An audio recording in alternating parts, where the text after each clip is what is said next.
Hey everybody, and welcome back to yet another video series here today. Today we're going to be running through Geist of St. Traft, but in an Esper build. So what's really common these days is Jeskai Geist, right? You have Jeskai Queller, which basically plays 3 Geist most of the time, 2 to 3 Geist. It's essentially a very aggressive deck, right? It's disruptive elements, it's got counter spells, it's got removal spells, and it's got Spell Queller, which is essentially a counter spell on a stick. But then you also have Geist, and you have these burn spells, and you can get really aggressive and just turn the corner once you've maybe stabilized or set up enough of a board or have accumulated enough burn in your hand.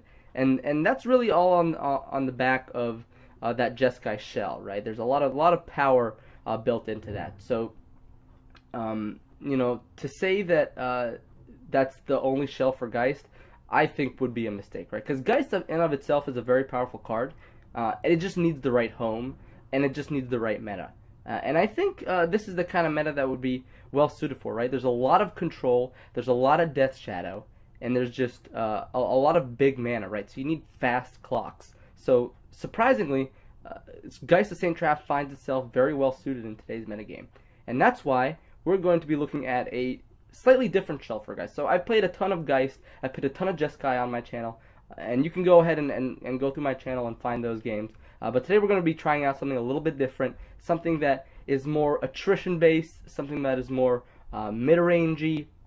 You know, we're trying to accrue value with some of our spells, and then just apply pressure with some of these threats that are very hard to answer, right? So let's go over. So this is going to be an Esper Geist shell, right? So we thought there's Jeskai Geist, as you saw in my previous series with Blue-White Cobblade. That was maybe like Blue-White Geist, you know.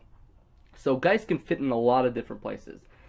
Geist today is going to fit into an Esper shell. So let's go ahead and talk about that. So I have actually played Esper Geist in my channel previously, and I really did enjoy it, but that was before Ixalan came out. And Ixalan actually gave us a few tools to play around with.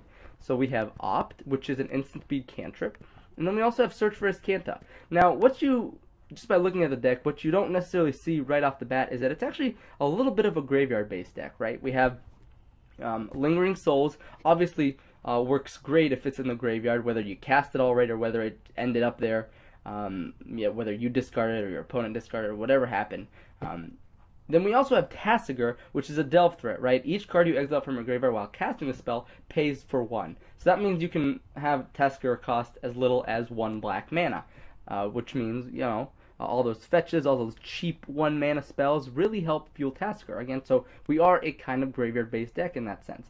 And then we also have Snapcaster Mage, which is a great, you know, spell that is anything in your deck, right? It can be that, you know, extra Thoughtseize, or extra Inquisition, or extra Fatal Push, or extra Path to Exile, or extra Serum Visions, etc., right? So it can really be anything in your deck that you need it to be, which is what I really like about Snapcaster Mage here. But what you'll notice is that, yes, we're a blue deck, but really we're only using blue for its selection, and Geist, of course. We're not using blue for what it's originally, you know, mostly known for, and that's its counter spells, right? There's no counter spells that you see here in this main 60. Now, we'll talk about the sideboard soon, but in this main 60, you do not see a single counter spell, and that's because, in my opinion, the philosophy for Esper Geist should be attrition-based, 1-for-1 your opponent, and apply pressure. And counterspells don't necessarily play that well when you have such a tap-out style build with discard spells and the like, right? Especially when we're also playing cards like Jace Vryn's Prodigy. So Jace Vryn's Prodigy is a card that was not present in my previous build, but a lot of people recommended it to me, and you know what, I thought maybe I'll try it out. And I think it actually will work quite well, right? Because again, we're more of a tap-out build. We don't necessarily need Snapcaster Mage's, you know, instant flash ability of, you know, getting that removal spell at instant speed. Sometimes that's very useful, but sometimes Jace on a discard spell is more than you need, or Jace on a Serum Visions is just as fine, right? It also, once you flip it, as you can see, it can shrink your opponent's creatures, and it can help Geist or Tasigur push through for damage. So it's also an alternate win condition. Now, that's very rarely going to happen, but it is definitely relevant. The fact that this 2-mana card can potentially run away with the game, which is crazy. If you can protect it with Lingering Souls and discard spells and removal spells, I mean, just the fact that he can win on his own is more than you can ask for from a 2-mana spell, right? Of course, it has to survive. The only issue is that we don't present our opponent with a lot of opportunities to cast our removal spells with our other threats, like Geist of St. Traft, Hexproof, Lingering Souls, 2 to 4 bodies. Snapcaster Mage, instant speed, already gets its value. Tasigur, you know, dodges a lot of the removal in the format. So Jace, of course, gets hit by like every single removal spell you can think of. So that's, of course, its only issue. But it can find its way, you know, to flipping, especially when we have discard spells to protect it. So that's why we have Jace Prince Prodigy here. Hopefully that makes sense to you.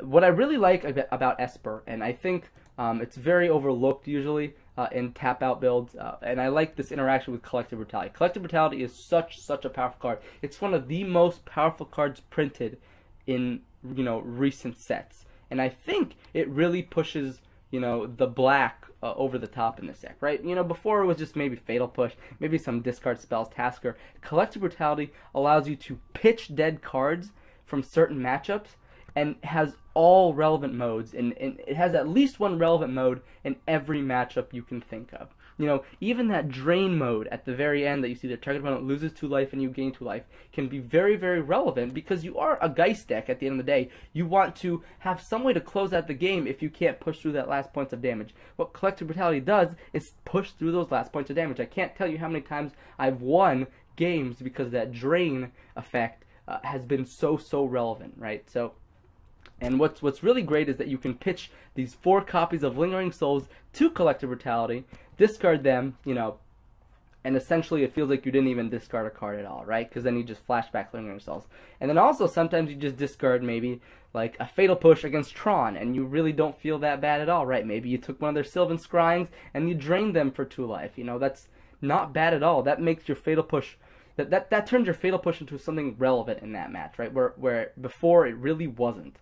So that's what I really like Collective Brutality. It turns non-relevant cards in a matchup to relevant effects. It also fuels your graveyard, of course, for Lingering Souls, Tasigur, Jace, etc., etc. And even Search for Azcanta. And I do like Search for Azcanta in this deck because sometimes we can't necessarily push through that last bit, so we need to go more on the attrition-based aspect of the deck, where you would just find Lingering Souls, you know, removal spells, cantrips, discard spells, Collective Brutalities, and you can go over the top that way. So that's what I really like about the deck, right? So we have this discard base, 4 Inquisitions, 2 Thoughtseize. So the reason for this split here, let's go over that split, right? We have 4 Inquisition and 2 Thoughtseize because Inquisition does not deal us life. And because we are a 3-color deck, we do have to be wary of our life total. We can't just go turn 1, fetch Watery Grave, Thoughtseize. Then we're at 15, you know, and then we see like a hand with like, you know, Goblin Guides, Boros Charms, and then, you know, we're screwed, right? So ultimately, Inquisition is going to be the better card for us here. There is an argument to make that we do actually have a better matchup against Burn than maybe Tron or even Valakut. So Thoughtseize could actually be the better card for this deck. With that said, I think at the end of the day, this split gives us a marginal bonus against, you know, decks like Burn, and Inquisition, you know, is not dead against Valakut or Tron or E-Tron, things like that. So overall, that's where I choose to have my percentage points, right? So you can play around with this discard base. Again, this is not like one configuration is best. You know, this is kind of, you have to make these decisions based on what you think your deck is, you know, strong or weak against, and maybe what the metagame looks like. Then, of course, we have 4 Path to Exile, 3 Fatal Push. So the reason I have 4 Path is because Path is just kind of like the catch-all. It's one of the best reasons to be playing white. And so Fatal Push, again, great removal spell, don't get me wrong, but Path just hits way more things. And while it does give our opponent a basic land out of their deck, it lets us deal with these threats that Geist normally really can't get through, like Thought-Knot Seer, Endbringer, Death Shadow, you know. Obviously Fatal Push deals with that too, but in general it's these big dumb threats that maybe cost more than, you know, 3 mana, and you can't trigger Revolt, you know. So, you know, like Knight of the Reliquary, maybe even like that, you know. So that's why I like Path to Exile versus Fatal Push. So 4-3 split there. And then, of course, we have this cantrip base. Again, one of the best reasons to be in blue. That's 4 Serum Visions, 2 Opt. Instant speed is great. It lets us keep up interaction, like Path or Push, while still having some amount of selection there, right? And then, of course, we just have this threat base, right? We have Tasigur, great delve threat, can accrue value in the late game. Lingering Souls, Geist. Jace, Collective Brutality, Scanta, etc., etc. In terms of the mana base that you see here, a few things will stand out to you. It's mostly a very standard Esper mana base, so 9 fetches, 4 basics, 5 shock lands, and then we have 2 Creeping Carpet. Creeping Carpet will absolutely help you close out some games. It's unblockable. It can be bolted, so Celestial Colonnade can be a little bit better in that sense, but Celestial Colonnade is much more mana intensive, right? We're a 23 land deck. We're not, a 24, 25 control deck, right? So it's important to understand that Creeping Carpet fits this shell better. And we're also more of a blue-black deck with a white splash more than anything. So blue-black fits our mana base better as well. And then we have Darkslick Shores. Darkslick Shores was chosen over, say, something like Secret on Coast or Concealed Courtyard because we really have so many turn 1 blue-black spells, right? We have discard spells, Fatal Push, and then these cantrips. And then our 2-drop slot is also 1 blue or black plus anything, right? So it's important to have that blue and black online by turn 1 and then also by turn 2. So that's why I like Darkslick Shores over, say, some of the other fast lands. And then we also have Shizo Death Storehouse. Now, there's also a Ganjo Castle, which could have been in this slot, and there's like Manamo. Manamo doesn't work that well. It works okay with Jace, but that's about it. That kind of color also just doesn't quite fit. But Shizo's Death Storehouse allows us to target a legendary creature and give it fear, right? So that would be Geist or Tasker. Technically Jace too, but that won't do anything 99% of the time. So this will allow either Geist or Tasker to get through a bit of damage, in the face of lots of blockers. So that's why Shizo was also recommended to me. I don't believe it was in the previous build, but it is in this build, and I'm actually really excited to try it out. And I believe that's the explanation for the main 60. So hopefully, if you have any questions about that I didn't address, let me know in the comments below. I would be happy to answer them. I'm also going to say that I'm far from an expert. This is something that I've been playing around with, and it's not something that I have, put hours and hours into. So I'm still tuning, still refining, and we'll get some practice in the modern competitive league that we're going to enter. But let's talk about the sideboard first, right? So I think one of the 2 major weaknesses of this deck are going to be Tron and graveyard-based decks. I think we're fine against aggro, we're fine against mid-range, we're fine against control, but it's going to be graveyard-based decks and big mana, right? So let's talk about how we're going to deal with that, right? So 2 Surgical Extraction, 2 Nile Spellbomb. That's going to be our graveyard hate of choice. We don't want to run Relic, right? Because we're a 4 Lingering Souls deck. We have Jace, Search, Snapcaster, Tasker. So we really don't want to exile our own graveyard. We don't want Relic of Progenitus. As good as that cycle might be, we have this other cycle with Nile Spellbomb. What's nice about Nile Spellbomb is you can pop it on turn 1 if things get out of hand. You don't get your cycle, but it's better than getting turn 2'd by a board full of creatures from Dredge. Surgical Extraction just is able to pick out a lot of just little threats, and I think that's a very useful card to have. It can pick out Bloodghast, it can pick out Gristlebrain, Borborygmos, whatever happens, you can get it. In terms of big mana, or E-Tron, or Valakut, things like that, we have Counter Squall, just a catch-all removal, a counter spell that will drain our opponent as well, so that lends to our kind of beatdown plan and pressure plan, and it pressures our opponent's life total.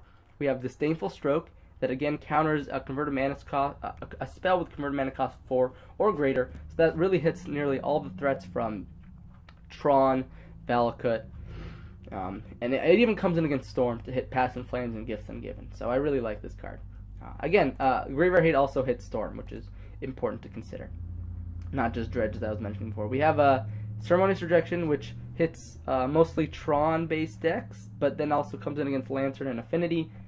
And then we have, that's generally going to be the big mana hate. Those are the cards where the decks we're most worried about, so we can figure our deck to beat that. But then we also need to think about other decks, right? So I think Dispel is the kind of card that you really want to have at least one to 3 of. And I know that's a wide range, but it depends on the deck. But it's a card that's going to be really good in certain matchups. So I like to have access to 2 of those if I'm a blue deck, and it fits this deck style. So like we want to protect Geist, we want to, from weird interactions. We want to be able to pressure combo decks and keep up cheap counter spells. So that's what I really like about Dispel. 2 Stony Silence because Affinity is a very real deck, and even though we have 4 Path, 3 Push, 3 Collective Brutality, and even Lingering Souls, which can be really good against them, sometimes they can just really go over the top of us. They can get an early S champion, they can get an Arcbound Ravager, and then just go to town, right? So Stony Silence does a really good job in shoring up the game 2 and 3 percentages against Affinity. Then we also have Disenchant because sometimes things just get through and you can't deal with them. So like a Cranial Plating deals with Chalice of the Void, deals with an Expedition map on turn 2 on the play against Tron. So that's why I really like having access to a Disenchant. It also hits weird enchantments. Obviously can hit Blood Moon. Celestial Purge also does that as well, which is why we have a Celestial Purge in here too. And then the last card I want to talk about here is Liliana, the Last Hope. Liliana is this kind of weird card. She's going to be more in the grindy or aggro matchups, so she can turn creatures into -2/-1, so that can literally kill an X1, which is really powerful. But it can also shrink a creature such that your Geist can get through for damage, right? It's a very similar effect to a flipped Jace, but it also turns their toughness down by 1 as well. So that is what I really, really like about Liliana Last Hope. She's grindy, she can recur your threats, and then she can also let your threats get in with damage, which is what I think is really important. Obviously, it's not necessarily necessary, but it's nice that her ultimate will literally just win the game, like almost on the spot. Unless you're playing against a deck that doesn't care about what you do, this ultimate will ultimately win the game. And you wouldn't be bringing in this card against a deck that doesn't care about her, right? So if you get to ultimate her, you just 99% win the game. But that's going to be the 75 here. Hopefully you got something out of that deck tech. I think we're going to have a lot of fun with this deck, and we're going to see how well it plays, if it's, consistent, what's the errors, what's the problem. We're going to do that through 5 matches of Modern Competitive League. I was going to do an Under the Microscope series for this, but we've already done Under the Microscope series for this deck, right? So it's only a natural progression that we take it now to the next level and see how it performs there. And we'll try to play our best with it, and if it doesn't perform as well as we expected, we can go back and see, okay, what went wrong? Did we not plan accordingly with our sideboard? Is our main deck configuration off? Is our mana base off? What's going on here? And that's ultimately what we're going to try to do after this competitive league. So again, it's going to be 5 matches of a Modern Competitive League. So stick around for that. The first match is going to be coming up right now. I'll see you guys very soon. Alright, what's up everybody? Welcome back to the first match here with Esper Geist. Let's take a look at our opener here. You two. So we have a 2-lander, we have Removal Spell, Serum Visions, Opts, and we have Jace. So obviously we're missing like a discard spell here, but this is a very, very serviceable hand. I would be happy to keep this. We'll see what our opponent is repping here. Yeah, let's have some great games for sure. So another land, not bad. The question is here, do we just want to keep up Opt plus Fatal Push, or do we want to go Serum Visions? I think we'd rather keep up. Yeah, let's go Marsh Flats into Opt or Fatal Push. I think that's going to be a better line here. We could just start ripping through our deck, but we really don't know what we're looking for. Polluted Delta could be anything from a control deck to a Blue Moon deck. Could be a Jeskai deck, could be another Esper deck. Who knows what we're up against here. Alright, blue-white control. So I think our Geists are going to be pretty good in this matchup as our discard. Unfortunately, we couldn't rip that Search for Escanta out of our opponent's hand on turn 1. Lingering Soul is going to be a great threat here, though, so I'm going to go ahead and keep that on top. And I'm actually just going to go ahead and jam a Jace here. So Jace is going to be one of those threats where they just have to have a D-Sphere or a Path to Exile for it. And if they use one of their D-Spheres on it, then that means Lingering Souls is not going to get D-Sphered. But we'll see how our opponent chooses to play this out. So they discard a Ghost Quarter, which is very interesting.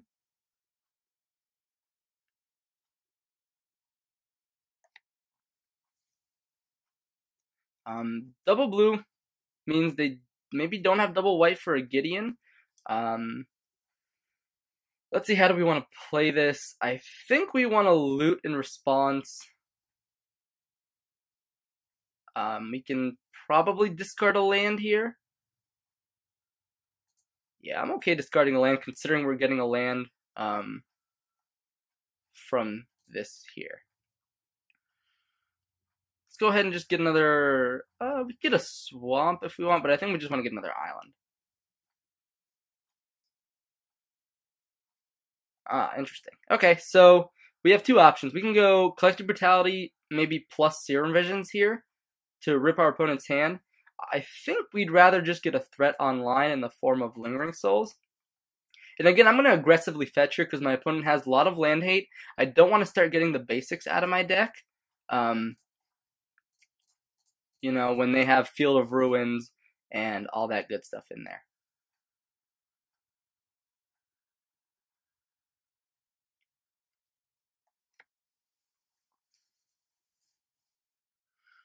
So again, obviously the card we're worried about the most here is going to be a Jace, Architect of Thought. That's going to be the kind of card that really shuts down these spirits, and then we'll have a really difficult way of answering it. Obviously we didn't find any of our discard spells. Opponent seems to be pitching lands, so probably have a good amount of lands. Or they just need to find interaction, but it's hard to imagine that if my opponent needs their fourth land that they pitch that land, especially because they already pitched Ghost Quarter off the top of their deck. But Serum Vision is a good sign. Means we're not getting hit by, you know, a Jace this turn. There's a Colonnade. And we'll see what our opponent decides to go from here.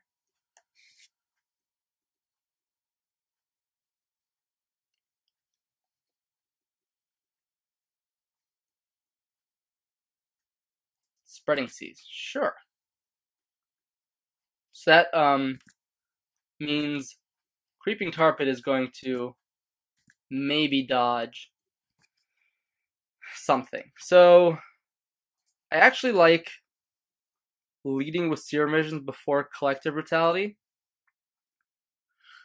because then we get to see this Geist on top of our deck, and we absolutely want to keep that on top. Let's go ahead and start stripping our opponent's hand. Wow, just a Logic Knot? Huh.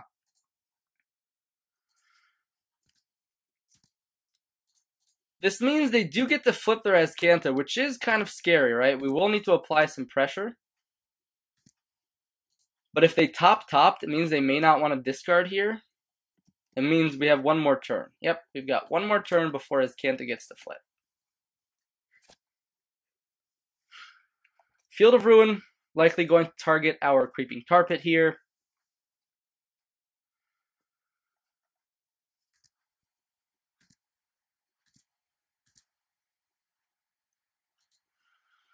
Alright, so first step is going to be to swing in with these souls.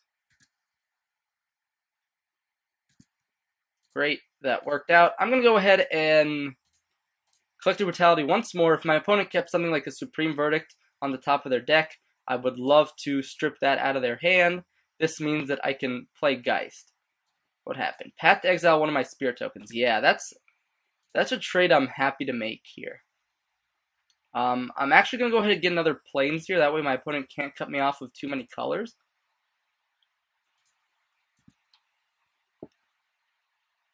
Obviously, yep. Opponent's just got a bunch of lands. It's a great place for us to be in when we play this Geist of Saint Traft.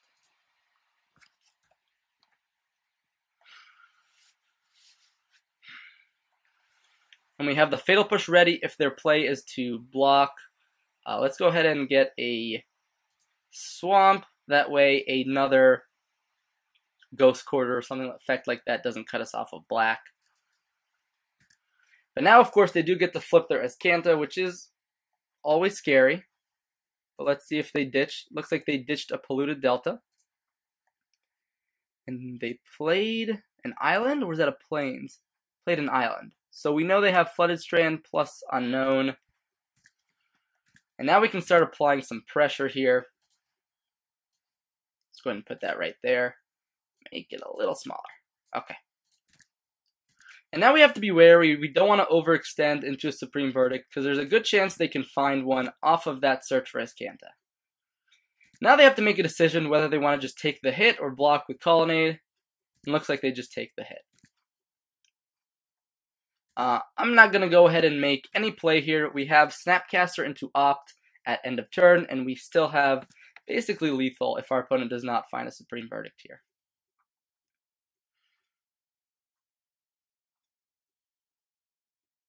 A Gideon, huh? That's very interesting. So this could be blue-white. I know Gideon Ally of Zendikar was played a little bit over, say, the Jace slot, but sometimes they both do Gideon and Jace. Alright, so we don't know about Flooded Strand anymore, so they have Gideon plus 2 unknowns. Interesting fetch here, right? Because that puts them dead on board. They didn't have to fetch. Yeah. Sure. So we don't know about this Gideon anymore. We don't know about anything in their hand. So now I think I just like Fatal Pushing that.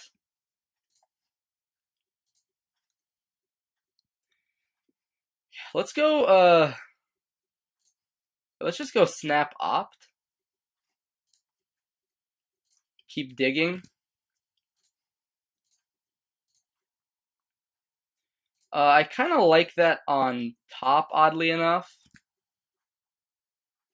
Yeah, Thoughtseize is great here.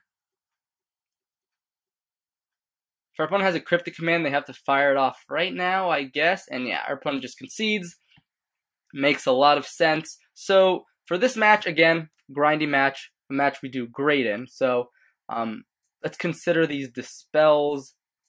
Let's consider these Counter Squalls. Liliana, grindy matchup. Nile Spellbombs nukes their yard. Disdainful Stroke hits some of their bigger counterspells. In terms of removal, I think we want Path over Fatal Push. So I think we're pretty happy cutting these Fatal Pushes. Question is, what else can we cut here? It's kind of tricky. I don't think we want to cut... We could cut one Brutality, because we now want to keep up mana on our second turn rather than blow a discard spell. I think our slots here are just too good to pass up. Our discard is just too good against control. We could cut a Path to Exile, but I think they're really useful against... obviously, we saw Gideon. They're also really good against Colonnade. We don't want to cut too many of our answers there. We could play a Disenchant for Search for Escanta. That's a little bit loose. So I definitely want these Counter Squalls. Definitely want these Dispels.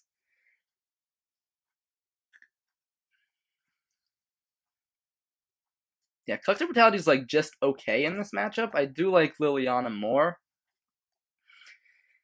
With Counter Squall, Disdainful Stroke might be a little bit narrow. And Nile Spellbomb also seems a bit narrow. What, it hits Search for Escanta, hits their Logic Knots as well, I guess. Yeah, I think I'm gonna say no to Nile Spellbomb today, as well as Disdainful Stroke. I could see cutting one Path, but they can just sometimes be so important. So, no, I'm gonna keep in the Path to Exile. Actually, no, I'm gonna put in the Spellbomb. I'm gonna put in a Spellbomb. It's a little more proactive, especially for game 2 here. So blue-white control, I think, is really well positioned in general, but we're the kind of deck that will punish blue-white control with all of our discard, with our hard to interact with threats. Of course, they play cards like Supreme Verdict and things like that. I think this is actually going to be a keep. It's a little sketchy, but I'm going to go ahead and keep that hand. Obviously, if there's a land on the top of our deck, it's a super keep. I'm going to go ahead and lead with Inquisition, because that means we might be able to land a Jace. And I want to get a Search for Azcanta now if I can, right? Yeah. All according to plan. And this Counter Squall is going to be great. This Dispel is going to be great. Obviously, Supreme Verdict is a hell of a card, but... Wow, Thoughtseize. I think we just go ahead and land Jace here. If our opponent drew like a Path to Exile or a removal spell, that's going to be rough, but...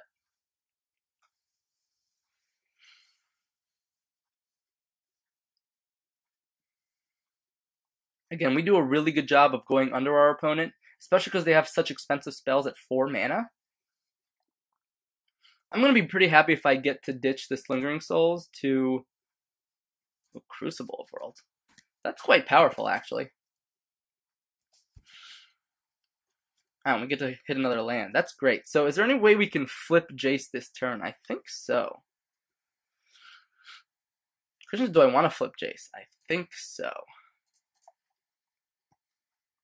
Let's go ahead and get another black source here. That way we can keep up Counter Squall still. Go ahead and Thoughtseize our opponent. Wow, that's a lot of stuff. I think, well, Verdict doesn't do much at this point. We maybe just want to take Jace. I think it's their most powerful card.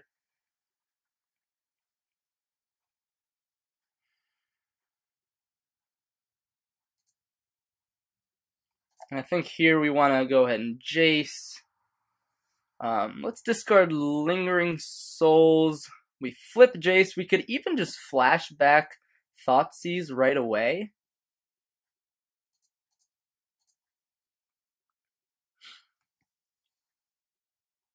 And like hold up Dispel. Our life total is getting a little bit low.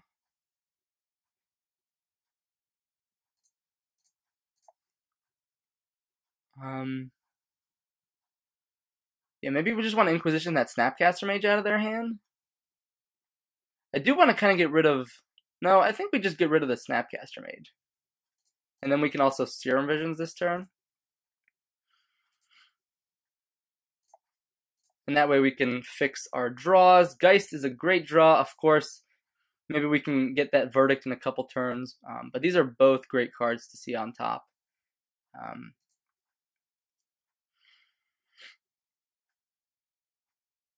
Obviously, it'd be nice if we had another land here. We don't have a Crucible like our opponent, who will have lands essentially for the rest of the game, which is really good for them. But we just want to make sure we get the scry correct. I think we'd rather keep Opt on top.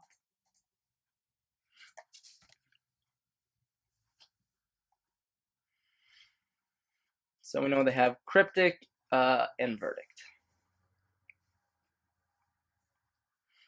It's interesting because if they draw Colonnade, they probably want to play Colonnade. But looks like they just went for the land out of their graveyard.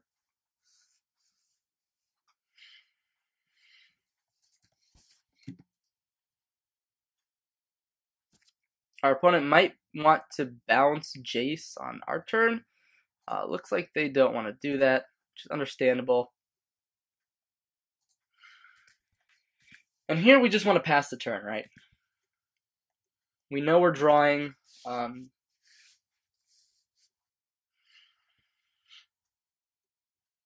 our opponent wants to blow their Cryptic, I will gladly spell that.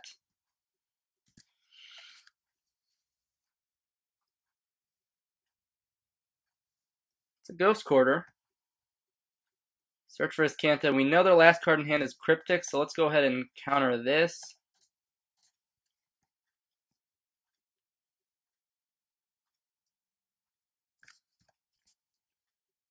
So let's go ahead and keep our Jace around for one more turn. And let's go ahead and snap Serum Visions if my opponent wants to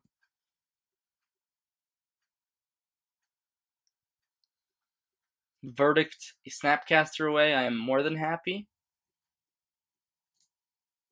Interesting.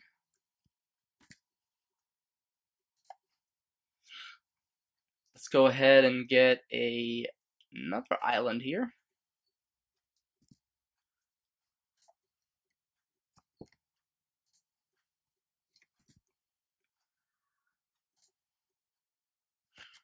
Inquisition's not bad. It's actually kind of bad. I kind of like both of these, oddly enough, but Plains might just be bad in the face of, like, you know, all these Ghost Quarters.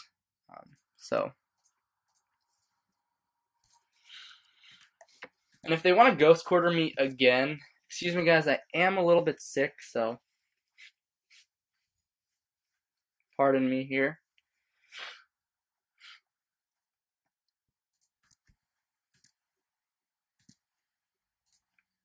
Let's go ahead and opt. Keep that on top.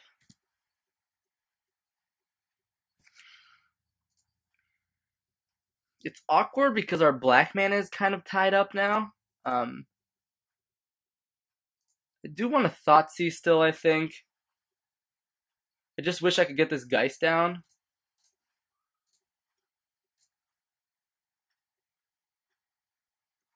Alright, got that last Verdict out of their hand.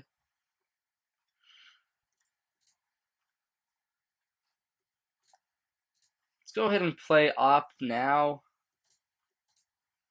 On top.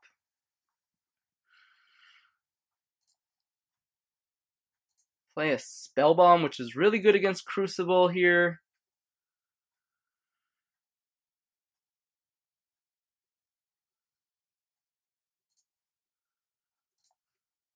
Let's go ahead and smack our opponent for 2 damage.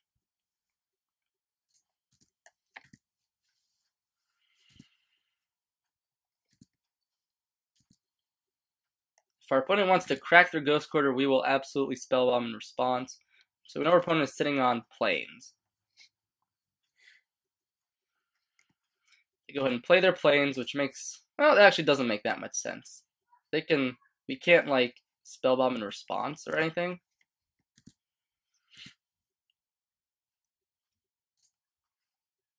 Let's go ahead and Inquisition now. If our opponent has like a Logic Knot, Cryptic Command, ouch. That's pretty good.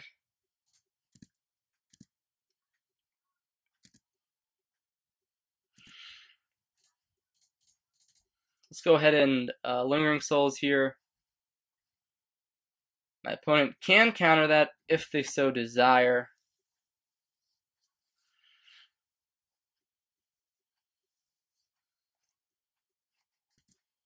Sure. I think we're still in an okay spot here. Just have to be a little careful. Make sure we make some heads-up plays. We'll say yes to that. Get a Swamp. Is there any reason for waiting on this? No, because that, like, they could even like disallow us.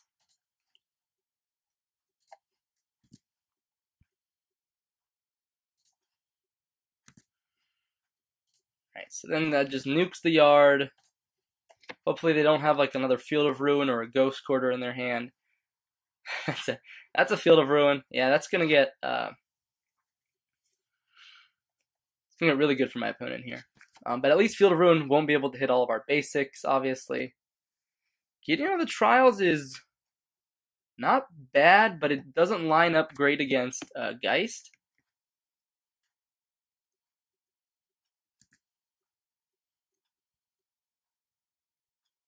My opponent is empty-handed now. Sweet. So here we just tick up. I think we just double spell here. It's a little bad against a Supreme Verdict, but we still have things like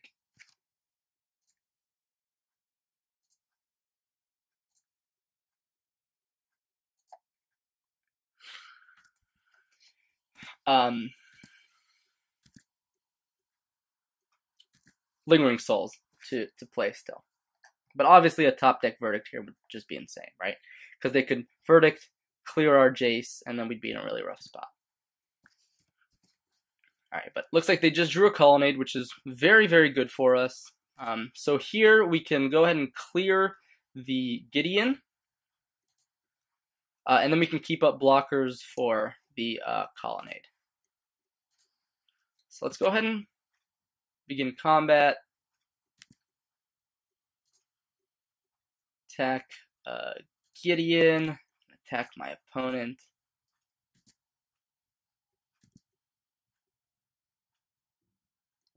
Choose a player or choose Planeswalker to attack.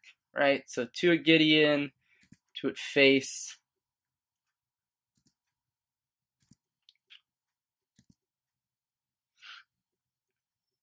And in the off chance that our opponent has some amount of graveyard hate, maybe I want to fire off the Lingering Souls from my yard.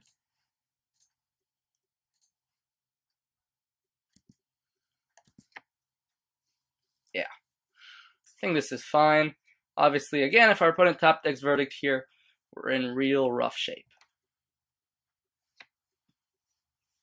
But our opponent just concedes because the value of Jace and all these hard to deal with threats is just too much, right? So we overpowered control there. Jace was a real all-star there. It wasn't answered on turn 2, and it just was like multiple discard spells and the like. So that's and obviously looting and things like that. So that was a great first match. Hope you guys enjoyed it, and stay tuned for the second match in this Modern Comp League. I'll see you guys real soon. What's up, guys? Welcome back to the second match here in this Modern Competitive League. Looks like we won the dial, and yeah, let's go ahead and play first. Oof. I think this is actually a mulligan, right? Well, if we hit a second land, we get Jace, and then we start looting. But we have, like, we have a little bit of an interaction. It's really sketchy, though. Like, I think that's a mulligan. This is, oddly enough, a little bit better, I think. Again, that hand was really close. Let's go ahead and just get our tar pit down and pass the turn. We'll see what we're up against here.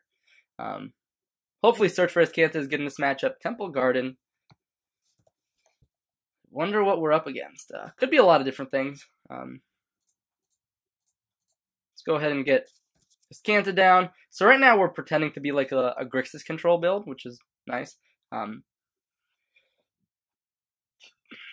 Okay, Abzan. So we do have an answer to Dark. Oh, we have an answer to Grim Flare as well. Plains in the graveyard. Yes. Path to Exile. Great draw. So here, I think we'll go ahead and do multiple modes. Target opponent reveals hand. Target creature gets -2. We'll discard Lingering Souls. Oof. Opponent's got a good hand, but we'll just get rid of Collective Brutality here. That way we can protect our Path to Exile. Hopefully our opponent does not draw untapped land, so that way they can't play Liliana of the Veil.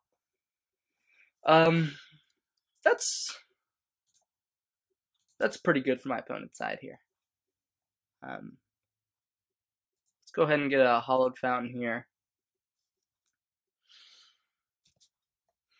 And then just say okay. No. That's interesting. So we could actually play everything this turn and even protect Tasigur, right? It would mean we're a little slower to flipping Escanta, but Yeah, let's just go ahead and do that. And the faster we're empty-handed, the better it is against our opponent's discard spells.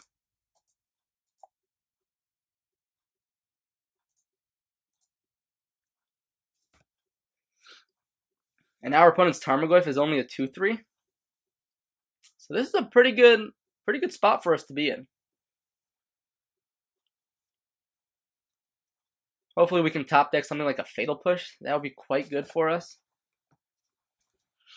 Yeah, we just don't care about this Tarmogoyf. Yeah, let's go ahead and put a Delta in the yard. Collective Brutality, huh? Knowing about our opponent's Fatal Push, it seems a bit poor to attack with Creeping Carpet. Although they can actually enable it now that I think of it. Oh no, of course they can. It's 0 CMC. So that'll kill it, obviously. What we could do is attack with Tasigur. Right? If our opponent gets an instant in the yard, so they have sorcery, creature, land, instant, they would both be 4/5s. And we know we don't know one card in their hand. But then we can actually Collective Brutality the Tarmogoyf if they choose to block.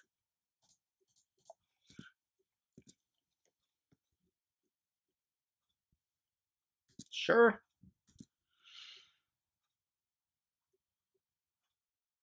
Yep, as expected. Target creature gets -2.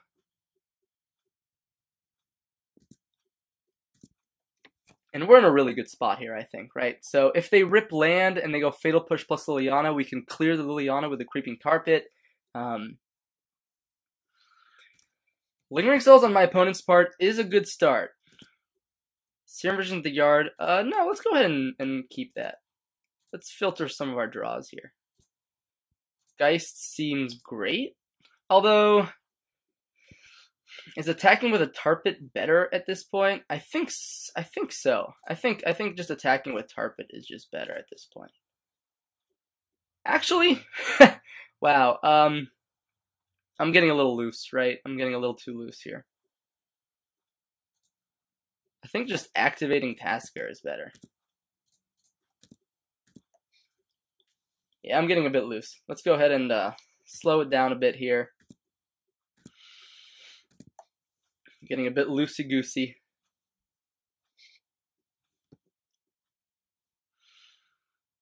So we know Liliana Fatal Push out of our opponent's hand right now.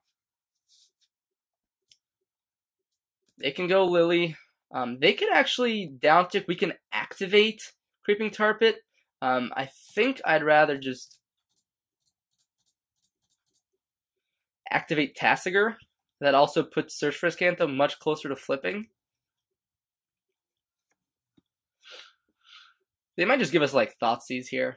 Thoughtseize isn't great.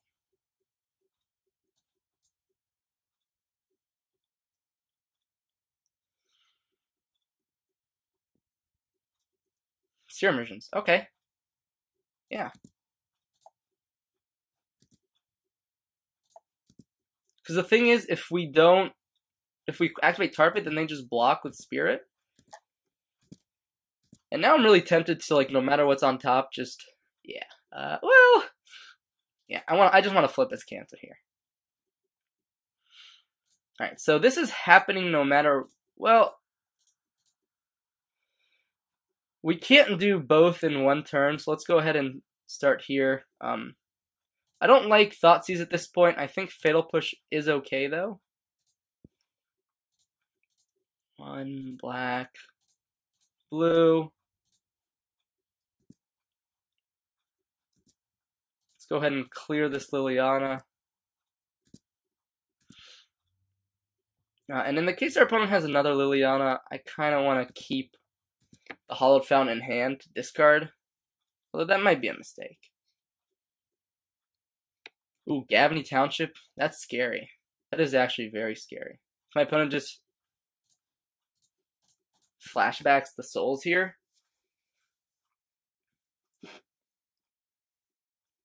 So we know they have Fatal Push still in hand.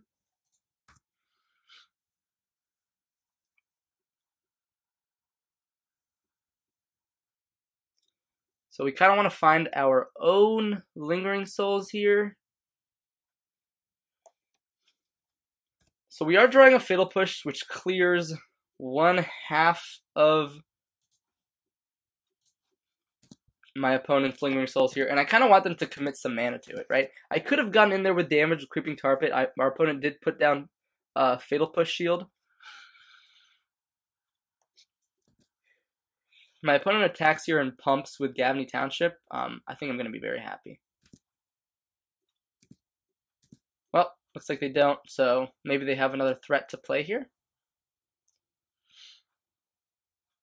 If they have another Lingering Souls, that's going to be quite difficult to deal with. Wow. Yeah, that's another Lingering Souls. That's insane. So we need our own Lingering Souls, but then we can't beat the Gavney Township? Jeez, how did this game go so wrong for us?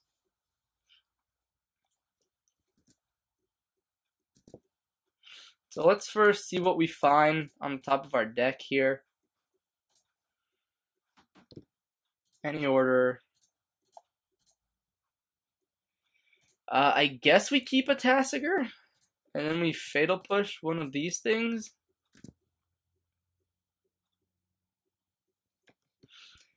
So it's possible we need to start getting aggressive with our Creeping Tar Pits, but we take 1, 2, 3, 4. We take 10 in the air next turn. If our opponent does that, though, are they dead? We get 3 in, then we get 7 next turn. They're still not even dead, right? This is really rough.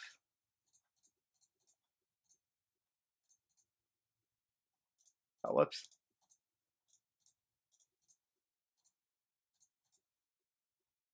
We need our own Lingering Souls to buy us some time here. No. Any order. Let's go ahead and opt here. Wow. 1, 2, 3, 4, 5. Oh.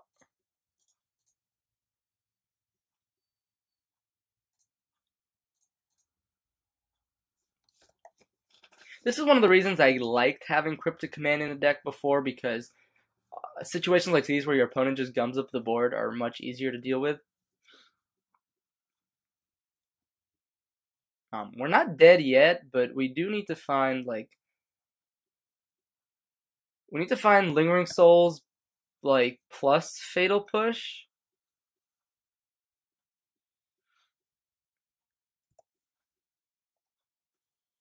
Okay, that's not quite good enough.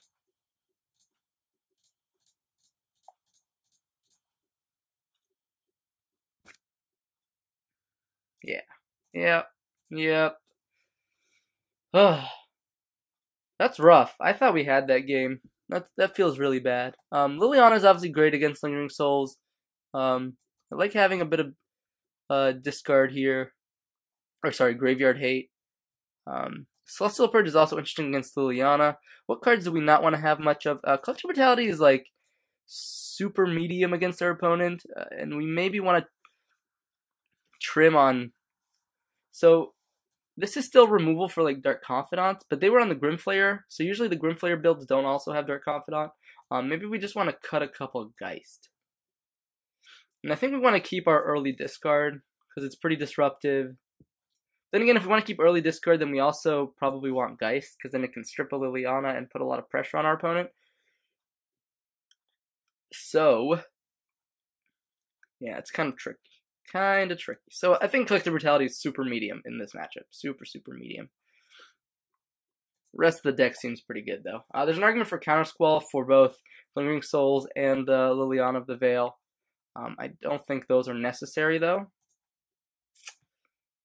Yeah, I think that's a keep. Hopefully we can find some white mana. Let's go ahead and start with Inquisition here. Tarmogoyf, Abrupt Decay. So I think we take the Inquisition because we can definitely answer Tarmogoyf pretty well in our deck.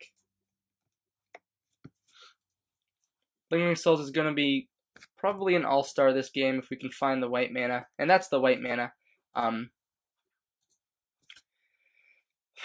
there's an argument here, because we're going to be fetching almost for sure, but there's an argument here to fetch first to not mess up our scries. I think I like that. Usually, sometimes it's punishing, but I think I like that here.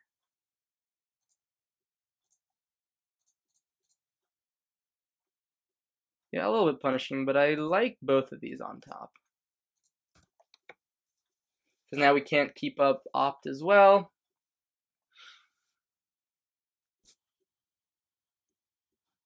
Opponent goes ahead and plays a Tarmogoyf here. Sure. Let's go ahead and just play Geist. Obviously, that's a little worse into a Liliana of the Veil.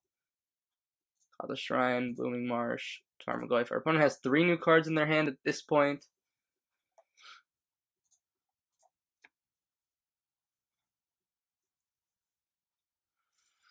Grim Flayer. See if they get aggressive and attack with Goyf here. No attack.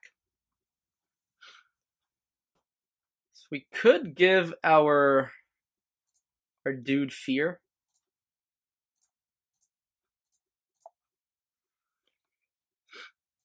And then get in there for 6 damage. And then we still have Path to Exile up. And the fact that we don't have to use our Path to Exile on our turn is really nice. We don't ramp our opponent up.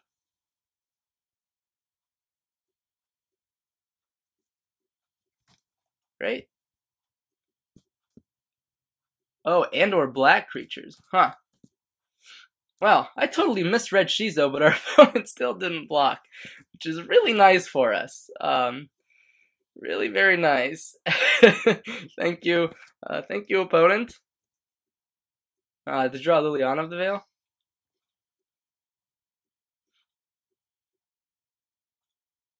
Fulminator Mage, huh? Yeah, alright. You got it. So we still know about Goyf Abrupt Decay. They go for the Fulminator Mage right now. They don't. Alright.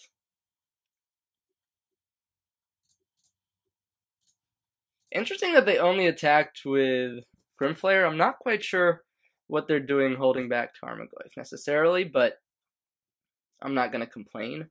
I guess it's to force us to use Shizo, and then they can block with Fulminator.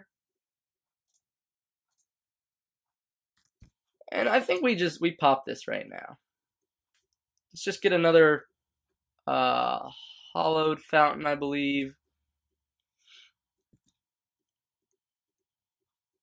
Another Geist, huh? So what happens if we just... So we're definitely going to Abrupt Decay the Jace, which is the problem. So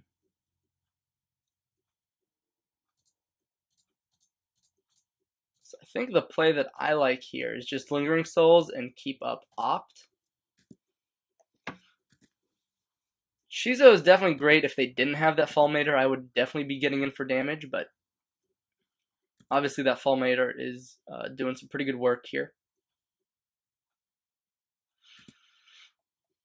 I wonder how they'll attack. Because if they attack with Fulminator, Goyf, yeah, I'm not blocking here.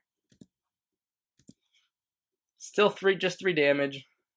Yep, there's another Goyf. So they have 2 unknowns in hand. Let's go ahead and Opt end of turn. Looking for some removal spells here. Not a Creeping Tar Pit. Inquisition is kind of okay. It clears the way for our Jace. Wow. Snapcaster Mage is a crazy good draw, I think. So I think here we just want to go ahead and Inquisition. Whew!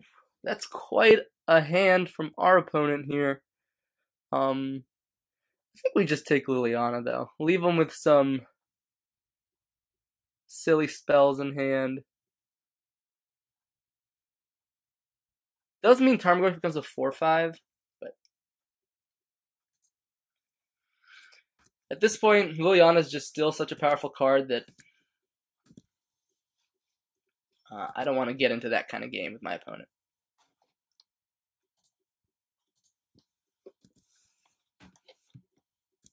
Opponent's probably going to attack here with both Goyfs, I imagine.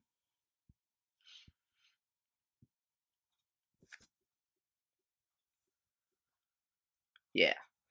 Here we're going to go ahead and Snapcaster Mage. Path one of them.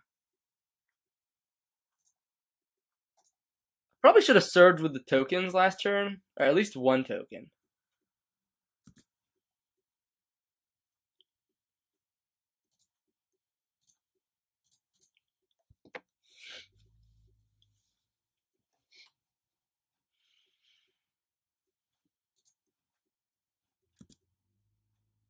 Yeah, let's just preserve our life total here a bit. Make sure we have draws in our deck. Wow, Lingering Souls. That's great, actually. I guess I could have attacked with Snapcaster Mage, too. My opponent probably blocks the Fulminator here on Geist.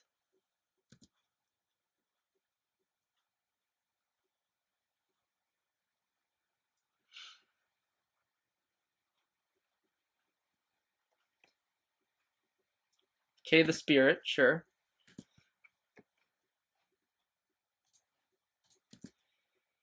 And they take 4. So we can go ahead and flashback Souls here. And play a Jace. Now Jace almost surely gets pathed. Or they have another Decay. Yeah, they have another Decay. So they just have Path to Exile in hand. And I think we can win a game like this. Especially with all the Lingering Souls that we have in hand.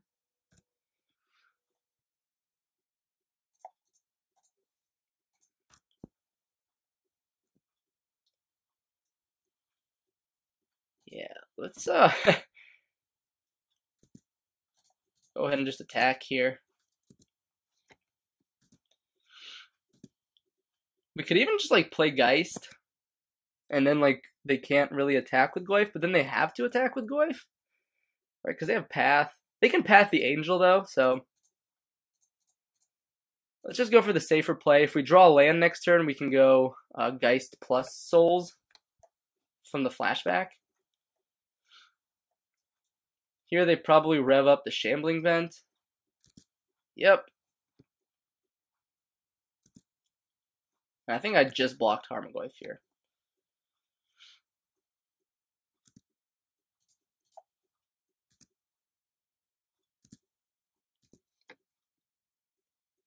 Again, still looking for some removal spells here. Alright, Fulminator. That's kind of rough. Spellbomb, huh? Oof. Let's see. There's both of our graveyards are quite loaded, though, so I don't know how much Spellbomb is really doing.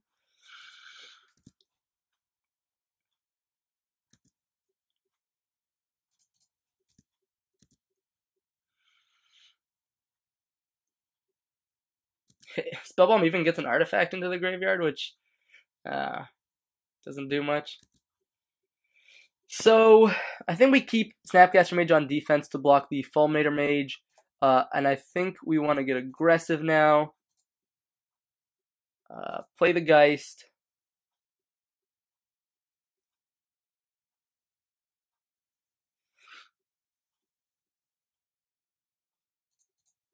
Play the Nile Spellbomb.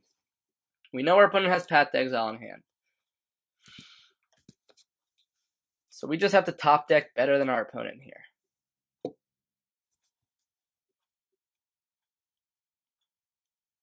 Looks like they're revving up Shambling Vent, which means they won't have Path to Exile available.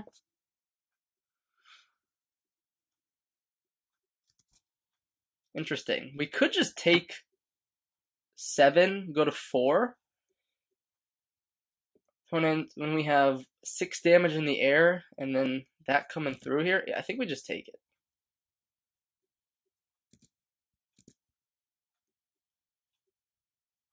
Oh wait, then they gain 2 life. Yeah, well.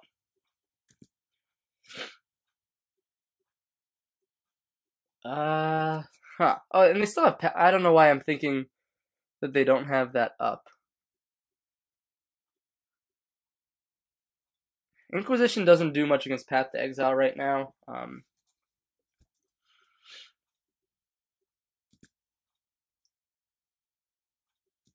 I actually like attacking with all my spirits here.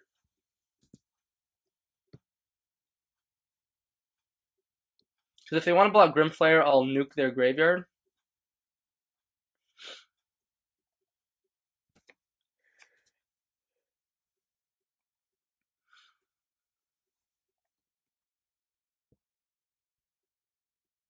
Yeah, I think this is fine. They want to like Path to Exile my Angel, maybe? To save on some life here.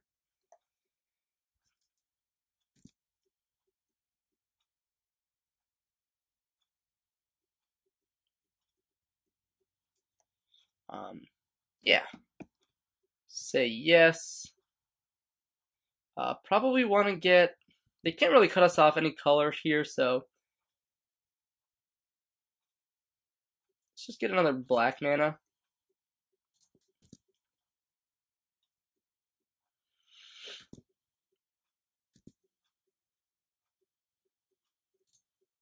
And here, I think I want to Lingering Souls to make the more mana efficient play. Alright, so we don't know anything in our opponent's hand anymore. We're in a little bit of a rough spot. We kind of needed to find some removal spells, but we didn't.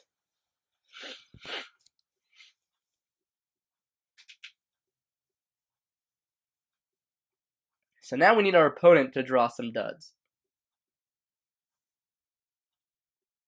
That would be ideal. 4 mana is like a Sorin? That would be insane here. Sorin would be quite the top deck. It could be Siege Rhino. Gideon. That's... Oh my god. Also a really good top deck here. Sure. I don't think that wins like they want it to.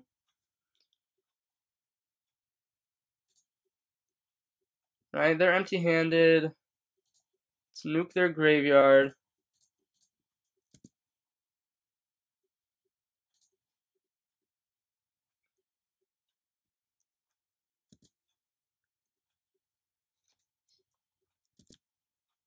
So go ahead and block,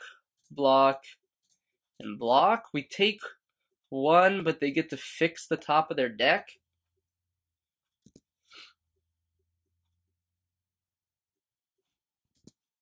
Which is quite good in, like, this board state.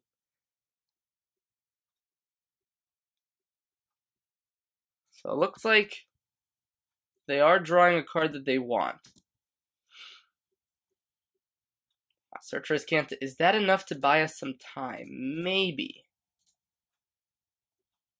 Then we just flashback, double souls.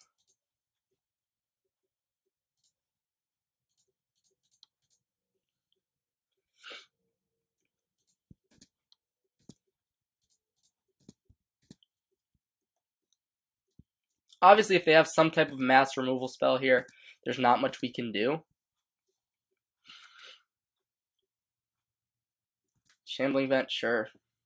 Fortunately, we're on chump block duty here.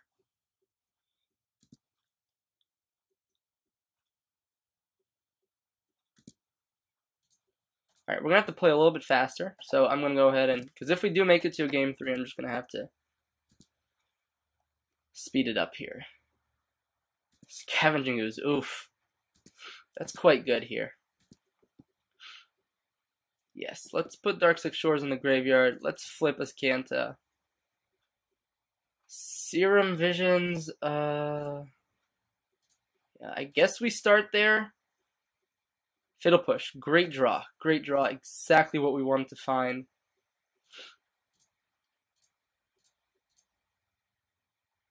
Question is here, do we think we'll find a Path to Exile or a Fatal Push? Liliana, huh? Think we want Lily. Oh, this is Liliana the Last Hope? No. No.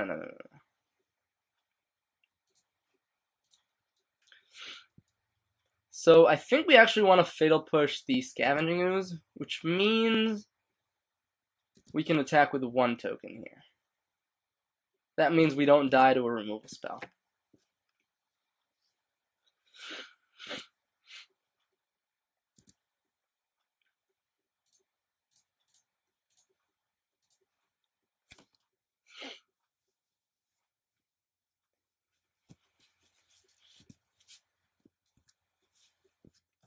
Again, Scavenging Ooze just gains them far too much life, nukes our graveyard too much, makes a lot of our cards dead draws.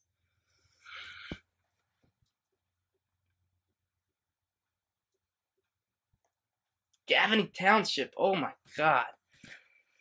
Okay.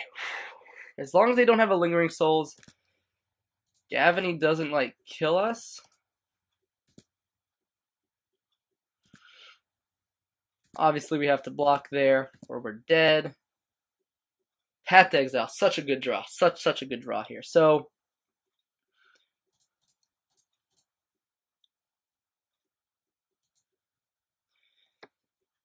we have to play that. I think we go ahead and attack with both here. Pretty well insulated from anything crazy. Obviously, like a Maelstrom Pulse would be game over here. But we don't play around Maelstrom Pulse at this point. Our opponent maybe is not revving up Shambling Vent. Maybe they have something better to do. The fact that our opponent just cashed in Gideon was really, really good for us.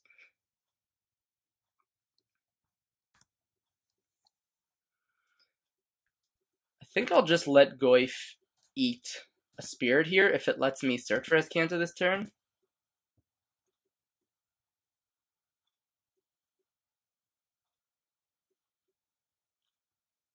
So Lingering Souls for my opponent. Oh my god, that is the perfect draw here. My god. And they're 2/2s? Oh god, we're dead. Oh my god. Yep, I mean, in this kind of match, it's like who can top deck better? And then our opponent did, obviously. So here we have to flash back Souls if we don't want to die. Let's go ahead and Serum Visions. Maybe we can claw our way out of this. Bottom. I mean, we don't really have an answer to Lingering Souls in R75. Bottom. Yeah, I mean, and I don't think they scried that to the top with Grimflayer, right? They discarded Temple Guard and Inquisition, and they...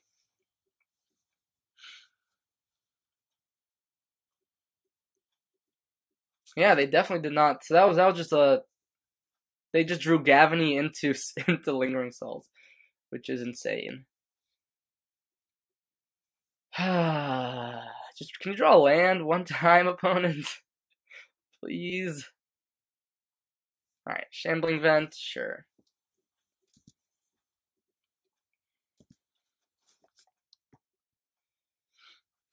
Okay, so we're going to try to find a way if we can profitably trade here in any sensible way. So if you put 2 spirits,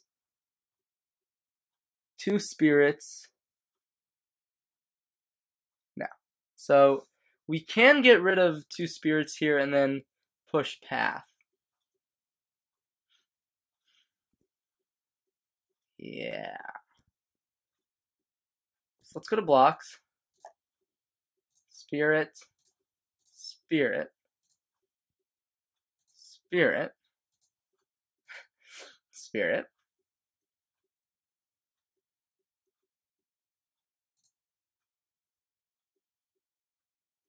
Oh yeah, maybe we can. Yeah, we can. We just go down to 1.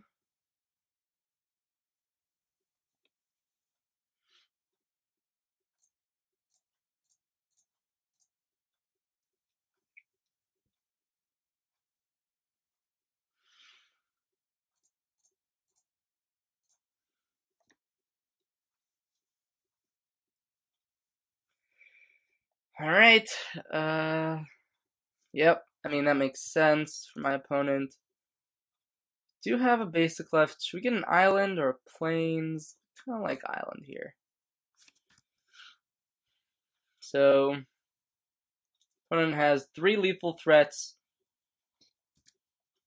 on their turn. Nope. So we need to find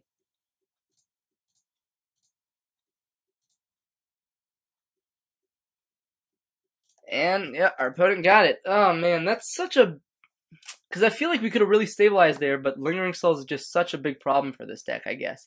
So we can play our own Lingering Souls, but we can't beat opposing Lingering Souls, which is rough, especially when they're 2/2s, right? We can trade Lingering Souls, but that Gideon Emblem actually ended up getting us.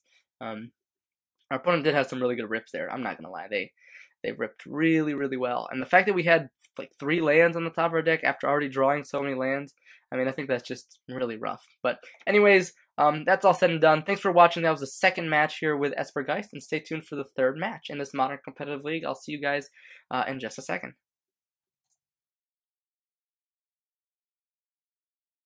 Alright guys, welcome back to the third match here with Esper Geist. Looks like we lost the die roll, but we do have a solid, keepable hand here. I like it. So this could be Storm. Yeah, this could definitely be Storm. I think I just lead with Creeping Carpet here. We do have Path to Exile for one of their threats. When I say threat, I mean Storm Creature, not actual threat. Let's go ahead and lead on Inquisition. Oh, this is Jeskai. Jeskai Geist. Cool. Hand Disruption is going to be really nice in this matchup here. So, I think we go ahead. We want to watch our life total for sure, but I think we take Geist here.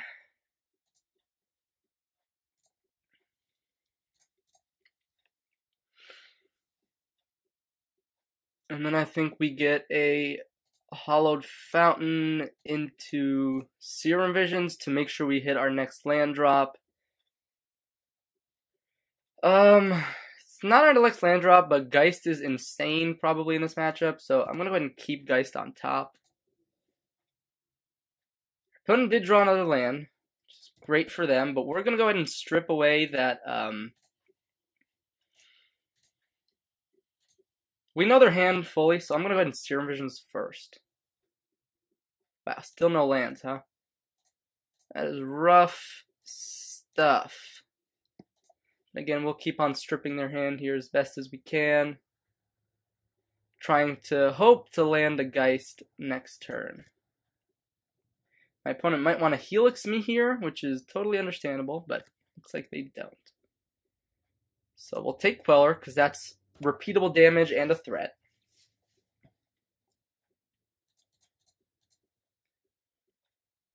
So, opponent has double path, and that's a land. Alright, so we're going to go ahead and just jam Geist here. And I think we just get an island.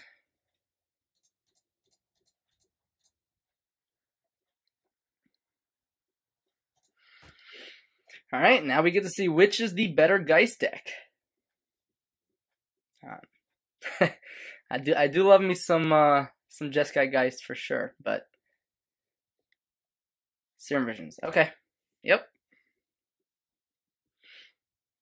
So let's see how they scry. They go bottom bottom, and they draw land. So we know everything that my opponent is working with right now.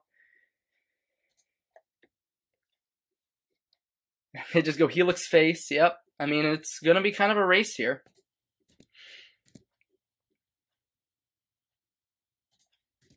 Go ahead and slam in here for 6. So we could play Tasigur here. It will probably get pathed.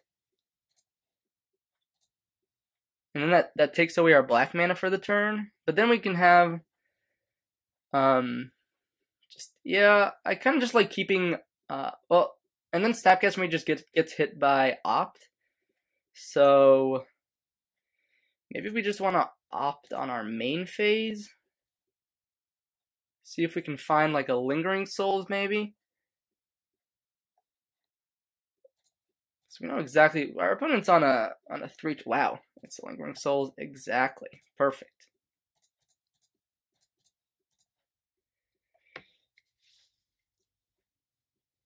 Perfect. And this way we have blockers for Colonnade if they want to swing, and then we also have Path if they want to play on defense. So it's nice. I mean, they just bottomed and then they shuffled their deck.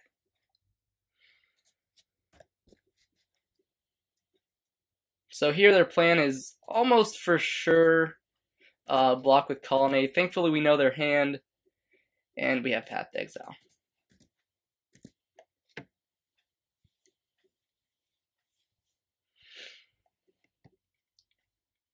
So we want to Path, obviously, before blocks are declared.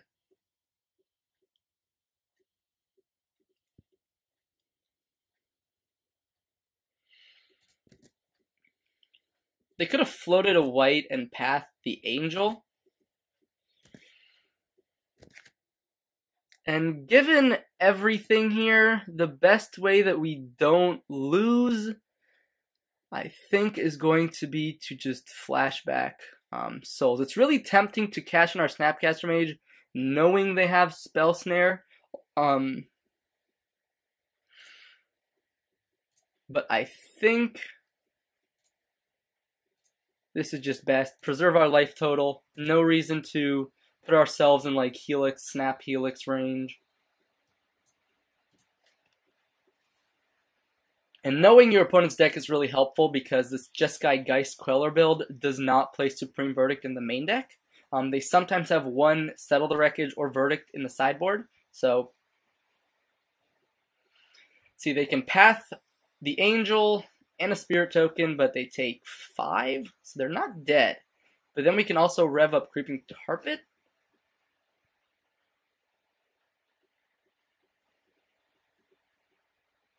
Interesting. Maybe we should have like taken one of the paths last turn, because double path does buy them some time, but I can't imagine it puts them in a winning position. Anyways, our opponent conceded. That makes a lot of sense. In this matchup, whoops, I do not like to bring in Disdainful Stroke. I like to bring in both of my Dispels, Liliana, and my Counter Squalls. Because a lot of their threats are creatures that don't die to Collective Brutality, Collective Brutality becomes just like a 2-mana, not good duress. So I like cutting some of that. Cutting one path, one push is... Actually, we probably want to keep all path and then cut push, because path just always hits Colonnade, always hits Spell Queller. You don't need to enable anything. Arguably, we can even cut this push and just keep in all of our Path to Exiles. I think that's correct. And we could bring in a Nile Spellbomb. It'll be a little annoying for our opponent. We could also bring in Disdainful Stroke, but I think that's a little bit loose. Nile Spellbomb also feels just a little bit loose. Like, if your opponent's not a dedicated graveyard deck, it's just kind of like a redraw, which is, like, okay, but we kind of do want to apply pressure and, like, land threats in a build like this, so it's tough. I am worried about, like, PM Kirinalar, and obviously I know they have Cryptic Command, so maybe Disdainful Stroke's okay, but I think Spellbomb is just fine.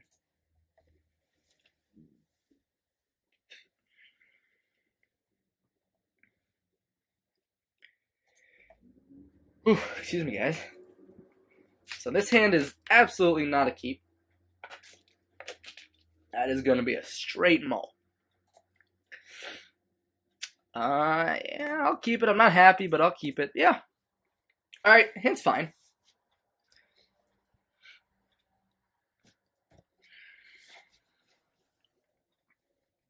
So landing a Geist or Liliana will be quite nice.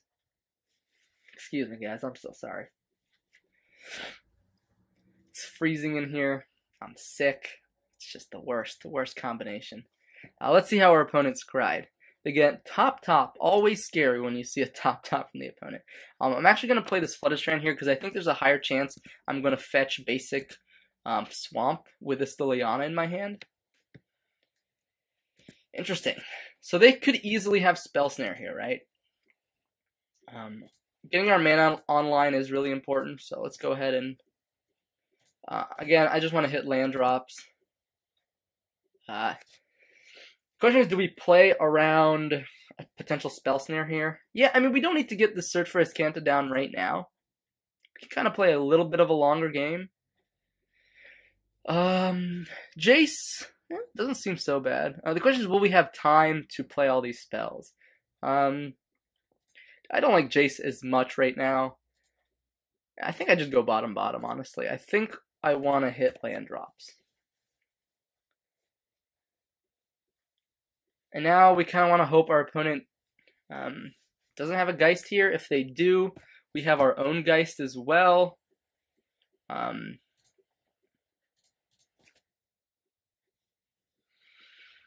fact, we can rebuy our Geist.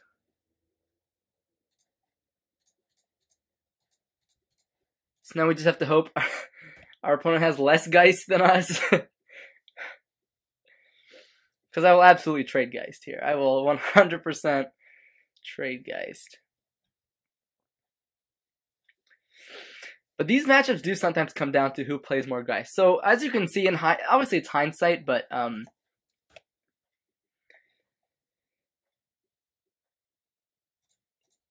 it turns out that the Flooded Strand was a little better to fetch basic white for Geist on 3. No! Why?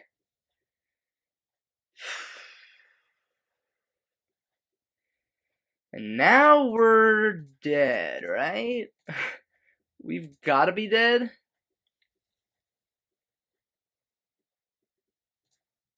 Let's go ahead and buy back our Geist.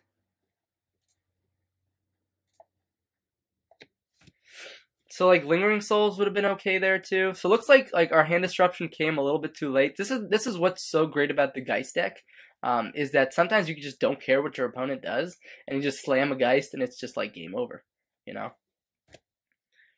So drawing a land here would be really nice, because that way we can go Thoughtseize before we Geist, but like, yeah, our opponent's just going face at us, which just makes sense because I think we're like really dead here. Yeah. I got you, opponent. Yep. Been there, done that. I'm a fan, buddy. I'm a fan. Okay. Anything we want to reconsider here? I don't think so. I mean, I think sometimes games are going to go that way, and you just gotta play it out. Brutality, maybe. Gain some life, drains a bit, but ultimately underwhelming. Spellbomb at least interacts with Snapcaster Mage.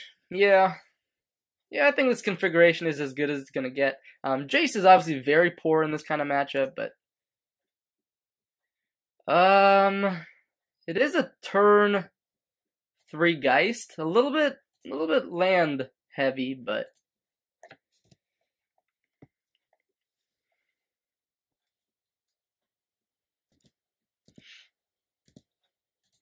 let's go ahead and get a Hollowed Fountain here.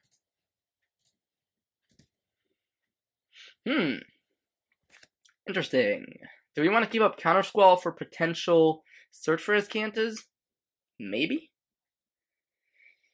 Alternatively, we could play Spellbomb.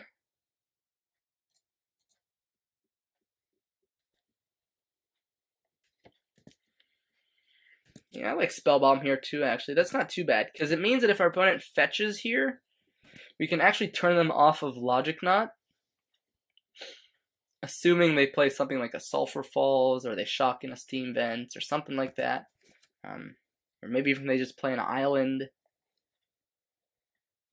If they shock Steam Vents, it's going to be really telling that I'm going to pop this Spellbomb here. However, some lists do play Mana Leak, right? So this could be either a very heads-up play or a very poor play. Those are not the cards I wanted to see. No mana leak, no mana leak. All right. Dodged one turn. Sure. Geist it is. We want to race here. Like, we get in for 6, they get in for 6, we get in for 6, they get in for 6. I think we'd rather trade. Obviously, we just drew we literally drew all lands this game. So, we're sitting with our opener here.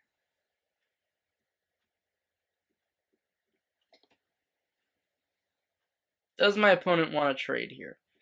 Because I think if the game goes a little bit longer, we can still win. But our lack of hand disruption, and obviously this very land-heavy start is very, very difficult for us. Our opponent does not want to block, so this means we can go ahead and lay down this creeping carpet.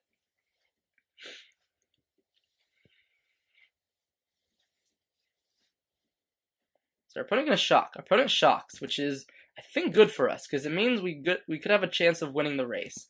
But it's going to be very difficult, because they definitely play cards like Lightning Helix. They play Snap Lightning Helix, you know. So, not easy. Not going to be easy from here on out. Path to Exile is an okay draw.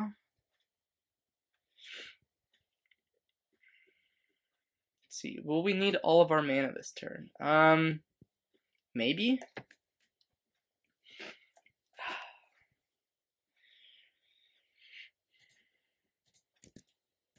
Yeah, so I like playing Swamp here to activate Shizo if I need to. And then I still get to keep up. Because if they want to like Flash and Snapcaster Mage here,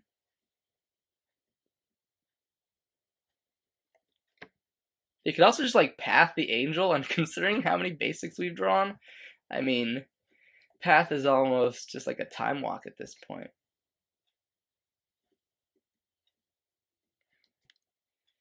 Bolt me? Yeah, fine. Go ahead. I don't care. Snapcaster Mage bolt me? Alright, now I care. I think. Maybe I don't care yet.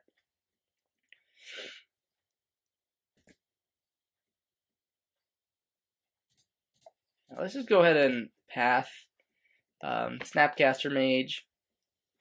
We could have activated Shizo and then pathed on their upkeep, which is not a bad play either. Opponent goes to 3 here. If they go to 2 and they give us an opportunity, yeah. We're at 1.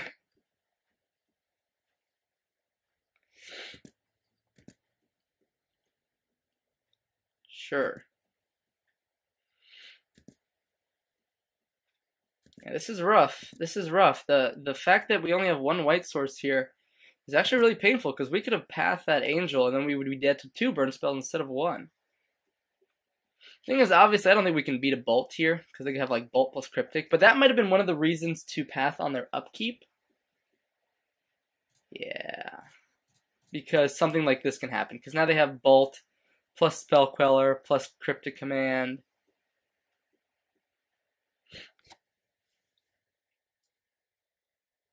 But obviously we just flooded there. And with the wrong lands too. The really wrong lands.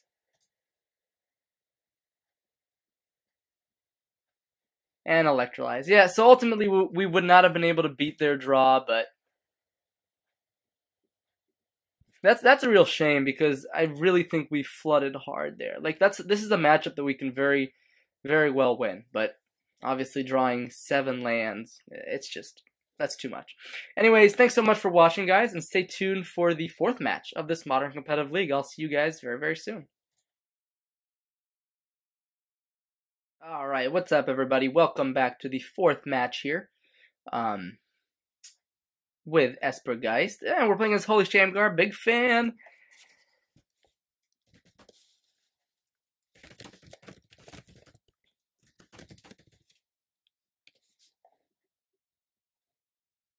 All right, yeah, I'm subscribed to his channel on Twitch. You guys should definitely check him out. He's really awesome.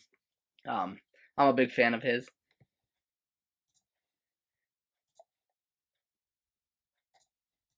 All right. So we're definitely going to keep this hand, right? So let's we have Opt on turn 1. We have Lingering Souls and Tasigur. Great hand. So I know Sham. He's been on blue-white control a bit. He might have changed recently, so we'll see. Polluted Delta. He could be on some form of shadow here. Right? Watery Grave. Serum Visions. Thoughtseize. Okay.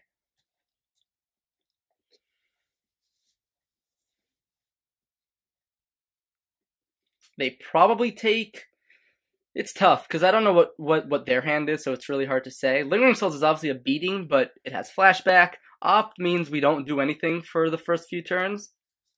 Tasigur is just obviously a solid card here. So, we could keep up Illusions, you know, we could keep up Opt here. I think we do keep up Opt, actually, because we don't know what our opponent's doing yet, for sure. Obviously, they're probably some type of shadow deck, but if they play a Delve threat, we maybe don't want to keep a Fatal Push on top, you know? And if they, you know, just kind of that reasoning there. If our opponent has another discard spell, like that would be an argument to play Serum Visions. How did they scry in Mulligan scry to the bottom? Yeah, another discard spell here. Alright, so I'm not going to Opt in response.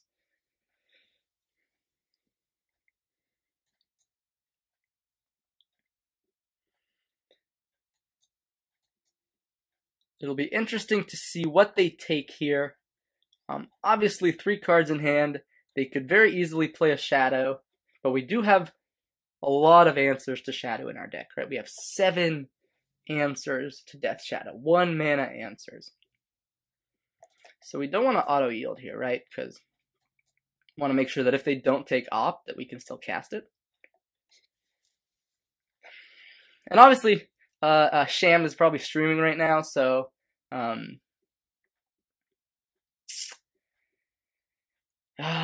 what that means for us is that they're going to take a little bit longer with their plays. Alright, our opponent takes the Serum Visions. Maybe they have like a Stubborn Denial. But that would be really sketchy to fire it off on an Opt. I mean, maybe that's their hand though, right? Maybe they're just itching to fire off their spells. Here, let's just go ahead and play Darkslick Shores. Opt. Okay, let's see how our opponent scries here.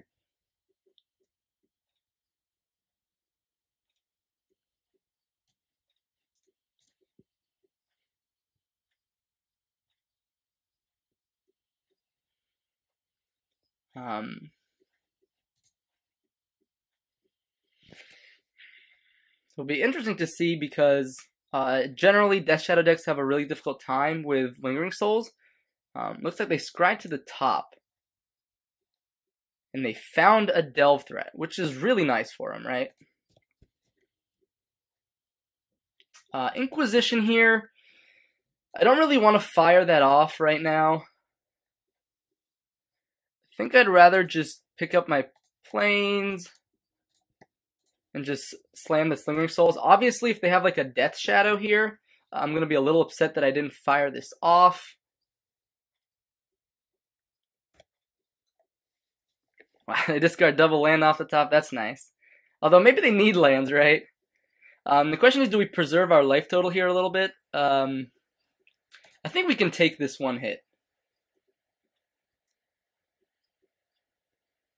Alright, so they do have the Death Shadow. Let's take a look at my opponent's hand here.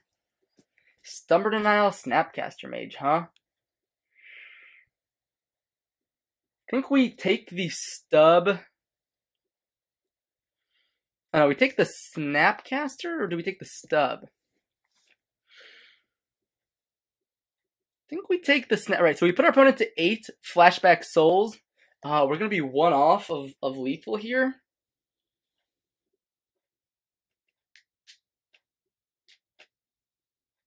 Which means we probably want to... Well, if we're 1 off lethal, then maybe they'll shock for having a Snapcaster Mage. So I think I like taking stub here. Flashing back souls. Playing Tar Pit.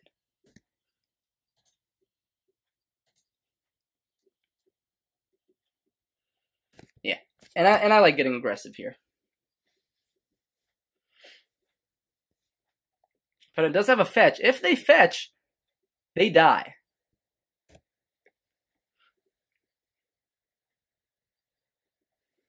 Right? Let's just put 1 on Death Shadow for safe measure here.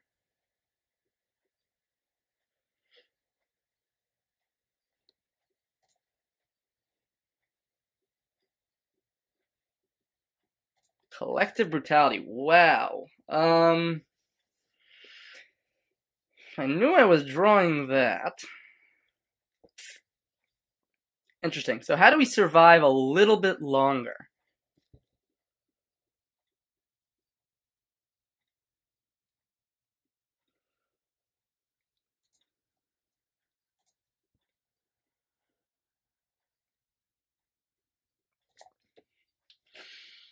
Okay, so we could rev up the Tar Pit and attack for 4 and have 2 blockers.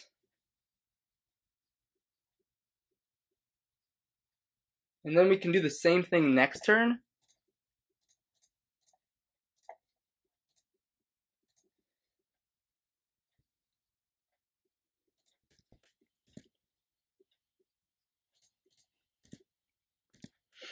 Obviously, removal spell doesn't kill us here. Temur Battle Rage kills us here.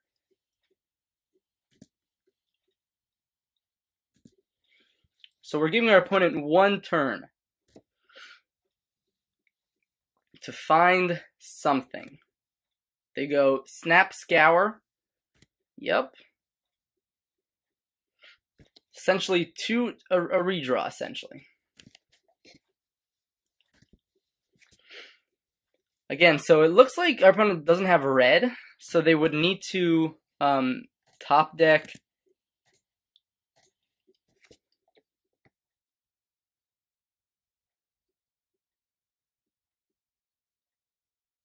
so like 1 removal spell actually, well, the fact that we have Collective Brutality in hand is actually quite good for us.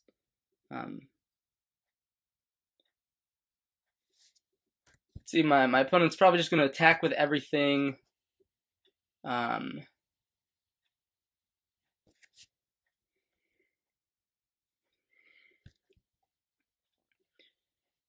Do we want to block the Gurmag Angler? Is there any line that we would want to do that for? If our opponent does have Fatal Push,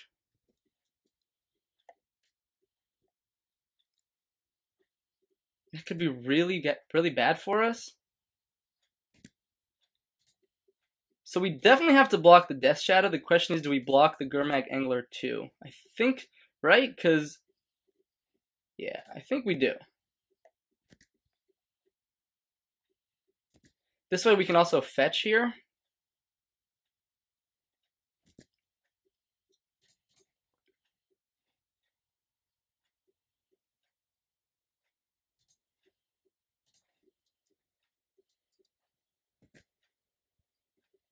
Cool. So here, pre-combat, what I want to do is this. Cast with 2 modes. Target opponent reveals his or her hand. Target opponent loses 2 life, and you gain 2 life.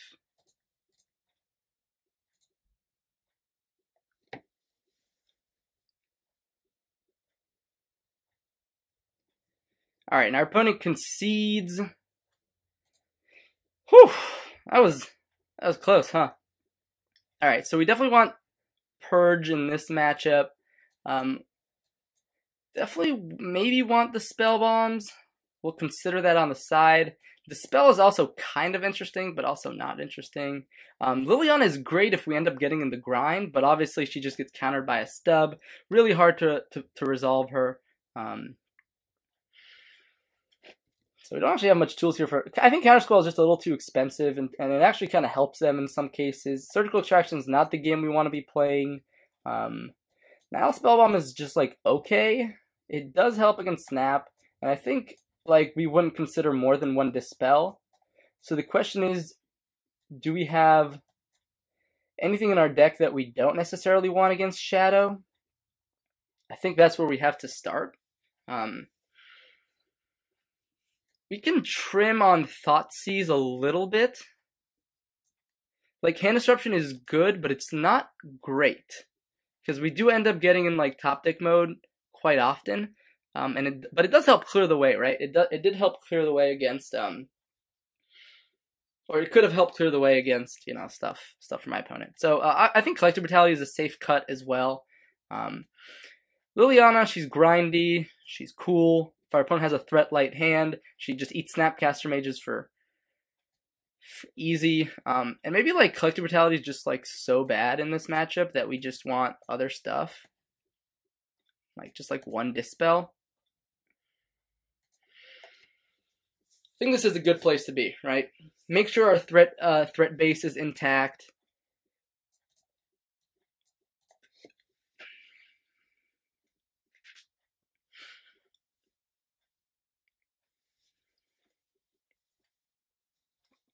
But yeah, this game can really go either way. It's very grindy, but it can also be very explosive, which is what's great about Shadow, right? It can play a very grindy game. It can also just play a very aggressive game. Which could be an argument for like Thoughtseize just being so important in the matchup. So like, yeah, I'm actually gonna keep one Thoughtseize in, because I want to like strip a Gurmag Angler on turn 1 if I can. You know, that just seems like a really useful play, if we can get it. Obviously, they're good in different scenarios. Like Nile Spellbomb can nuke the yard, so they can't even cast Gurmag Angler. But sometimes they just turbo so fast on turn 1, like their graveyard, that they just land that turn 2 Gurmag Angler, and we're in pretty rough shape.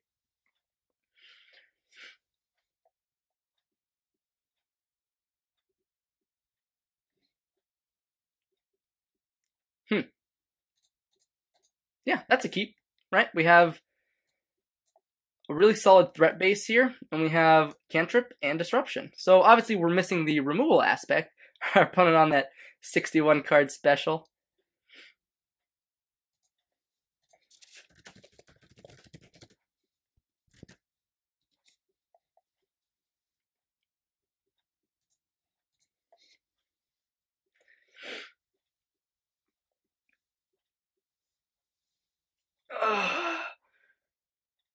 I think we have a pretty easy turn 1.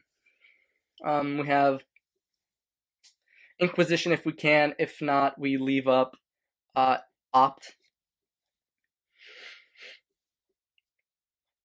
Looks like our opponent keeps their hand, scries to the bottom. Always a good sign for us. Looks like they're going to scry, targeting themselves most likely, right?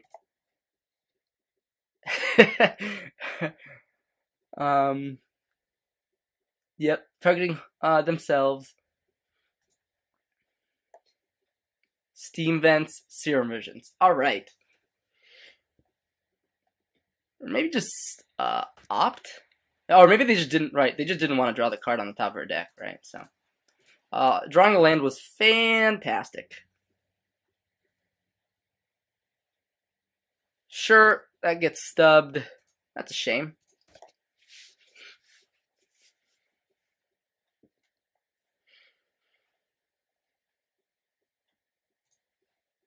Let's see. So they drew an extra card off of Mishra's Bauble. They probably have another land in hand, I imagine. If not, they're going to be in a really rough spot, and like a discard spell can't quite pick a hole in our hand because we were just attacking from multiple different angles here.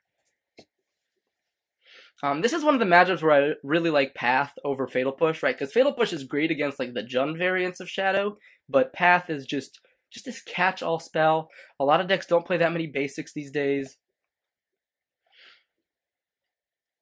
Alright, looks like they found... Godless Shrine is very interesting. But looks like they have... I think I'm just going to go ahead and opt looking for a Path to Exile. I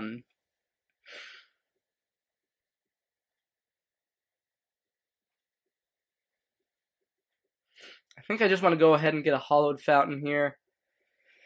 This is rough, right? Like, a turn 2 Gurmag Angler is definitely what we were afraid of. I think I'm going to go ahead and put both of these on the bottom.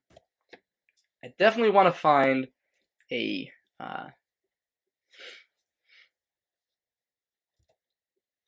Definitely want to find a removal spell for this Gurmag Angler as soon as possible.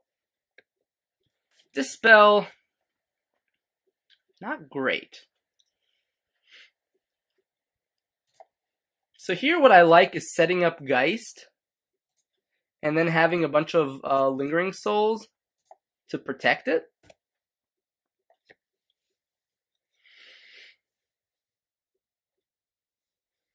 Sure. So unfortunately, we're going to have to take another 9 here. Or another 5. We go down to 9.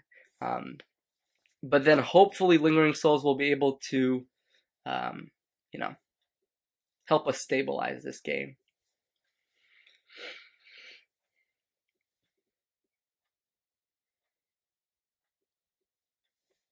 Question is, how does our opponent beat a Geist Saint Draft? That's a great question. I'm going to let my opponent have to deal with that. No chance they're not attacking here. Yep. Another Delph threat would be absolutely insane here, though. Especially because we just don't have the removal. We just can't find the removal, right? It's not to say you always need removal, but it's definitely helpful. So who did they target? They targeted me. So they know what I'm going to draw this turn. Serum Visions. Alright. I think I'm going to go ahead and attack first. If my opponent wants to like flash in a Snapcaster range, I want them to do that right now.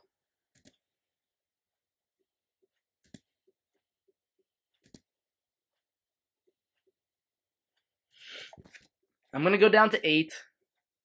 I'm going to get a basic Swamp. I'm going to cast Lingering Souls here. I have Dispel if they have the stub. So I will...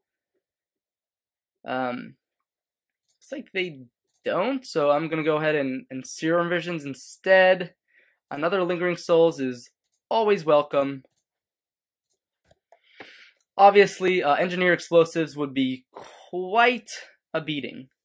That's definitely a card I wouldn't doubt my opponent might have.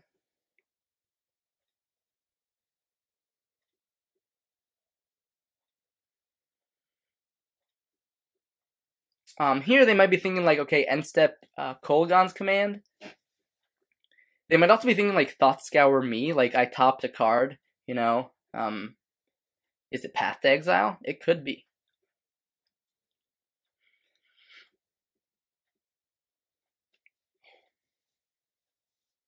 Wow, Bolt. That is not a card I expected out of my opponent. Huh. Super interesting. They could just actually, they could Teamer Battle Rage us here. That might have been a reason to keep up Spell. Alright, no Teamer Battle Rage. It's always good for us. Death Shadow. Alright, Death Shadow is in.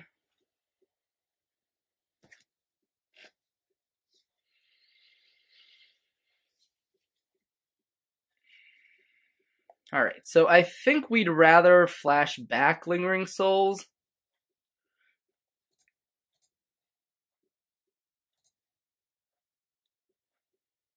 before we do anything. And I like keeping Geist back.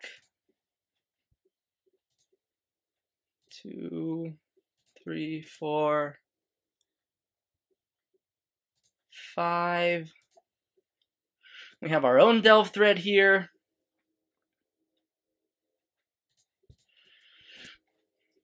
And I like getting in here for 1, right?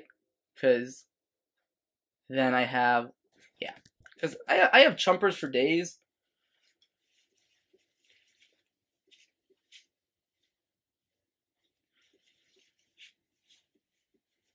I have Creeping Tar Pit plus the Geist Angel to push through damage. Also means that they can't swing out with both creatures. So they're in a pretty rough spot. We have Dispel backup for Temur Battle Rage. Of course, we don't have backup for Stubborn Denial plus Temur Battle Rage, but we're going to do our best here. It's possible our opponent sat it out Temur Battle Rage against us because we're so removal dense, but it's also possible that they just realize that they can't necessarily win through Lingering Souls without something, you know, crazy like that.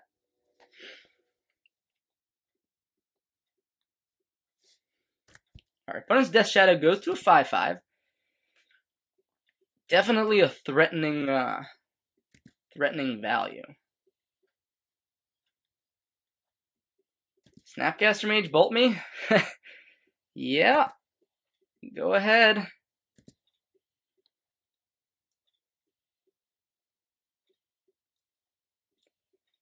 Bolt of Spirit, huh?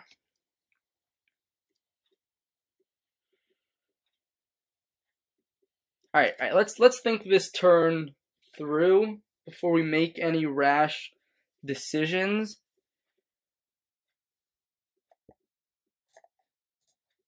Yeah, I like casting Dispel on this Lightning Bolt here.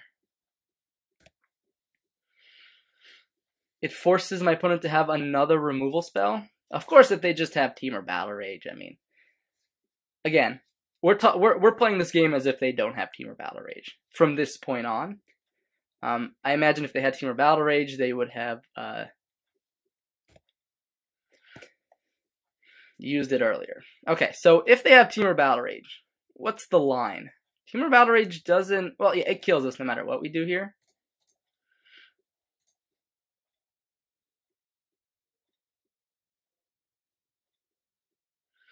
Because even if we go like block on one of them,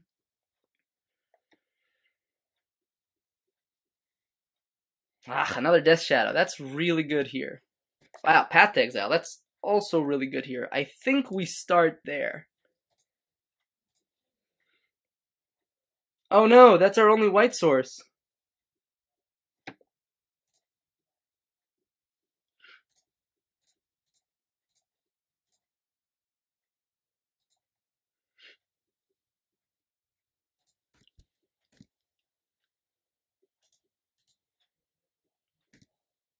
It's okay. This is still lethal if they don't have a removal spell.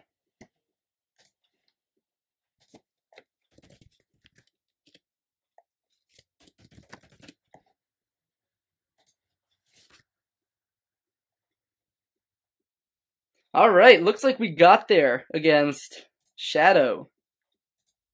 And I can't see what Sham said back to me, but man, that was a great match. Great match. Thanks so much for watching, guys. And stay tuned for the 5th and final match of this Modern Competitive League. I'll see you guys soon. Alright, what's up, guys? Welcome back to the 5th and final match with Esper Geist. Let's hope we can finish this off with a 3-2 here. Interesting opener. No black mana, but we got a couple cantrips here. So I have a good feeling we'll be able to find black mana relatively soon. Death and Taxes, eh? Let's go ahead and Serum Visions. Bottom, top. Leonin Arbiter would be an absolute beating here, right?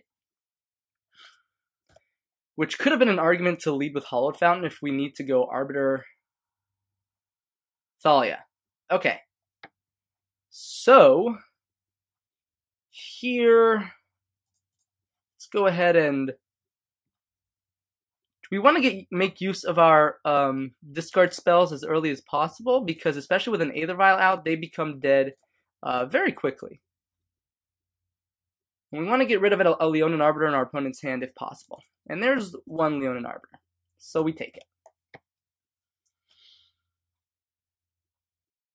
Our opponent can, of course,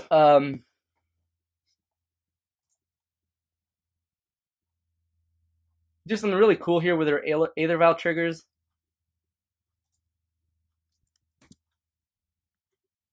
They choose not to, obviously, because they have the planes in hand. They maybe just don't need to. Crack a clue. Interesting. Interesting. Thraben Inspector. Yep.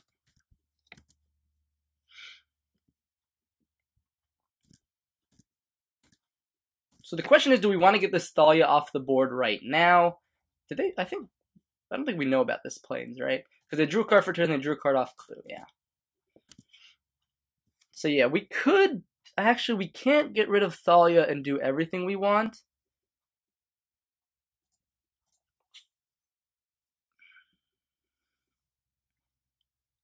Question: do we want to preserve our life total, right?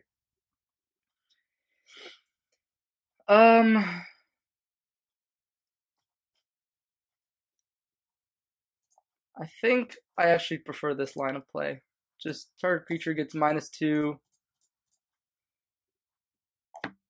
Get that Thalia off the board. Obviously, if our opponent goes like Arbiter here, it plays much worse into that. But it looks like your opponent's just cracking clues, which is really good for us. And here, let's go ahead and Serum Visions. We want to find lands.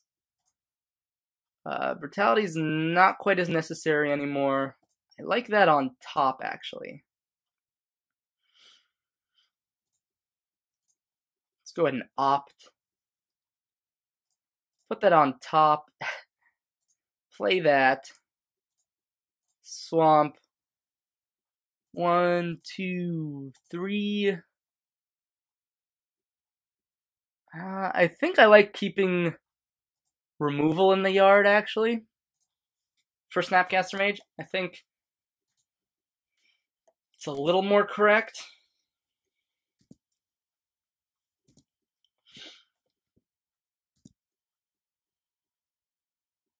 Flicker Wisp, sure.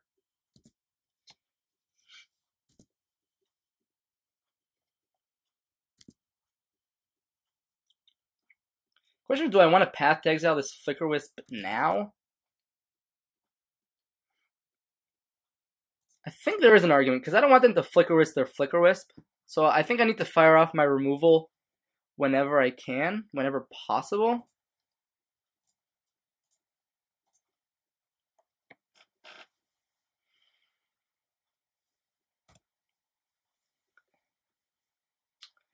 I would have actually let the Path to Exile resolve first, because better chance to draw a non-land. Alright, they're keeping it on 3, which is always scary from Death and Taxes, right? Horizon Canopy. They have a lot of redraws here, so we just have to make sure that we can stabilize. And don't get hit by a Leonin Arbiter right now. No Arbiter. Again, that's good for us.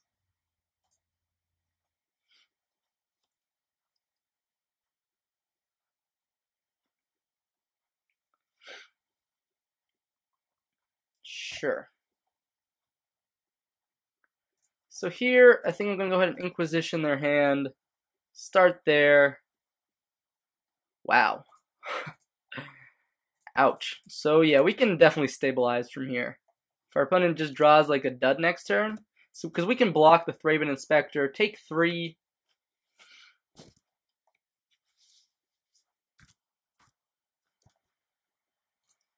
We don't need to have this stop on our opponent's upkeep. Tech Edge is pretty good. Means we have less of a chance of like double spelling, right? So they can like Tech Edge here, Ghost Quarter, put us down to Tech Edge, Ghost Quarter's ability. Yeah, I'd love to use Ghost Quarter's ability. Yeah, they can put us down to 3 lands effectively here.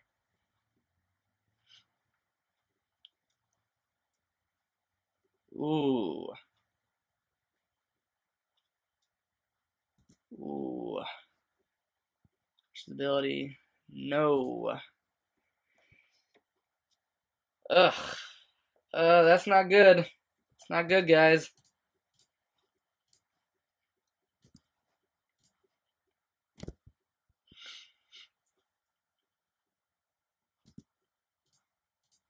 Let's go ahead and block here.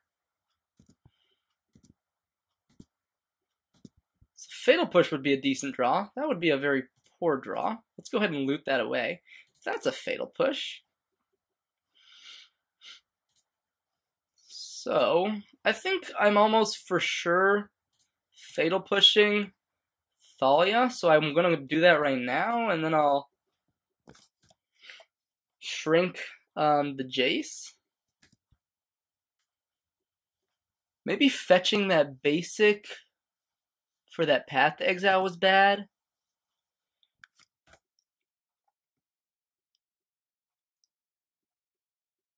Attacking me. My god, these Inquisitions. Okay. So,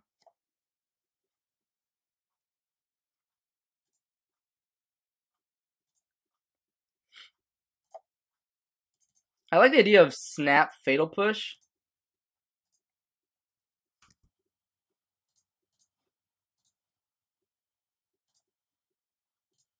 And then tick up on the Thraben Inspector. Just have to hope our opponent misses on some cards for a bit. I think I do trade here. Considering how low our life total is, like a single Flicker Wisp is lethal. Sarah Avenger, oh god. Still haven't found another white source. So that's not good. So I think we play out this Jace as a blocker. And tick up here. Alright. Opponent's sitting on a Plains and an unknown card.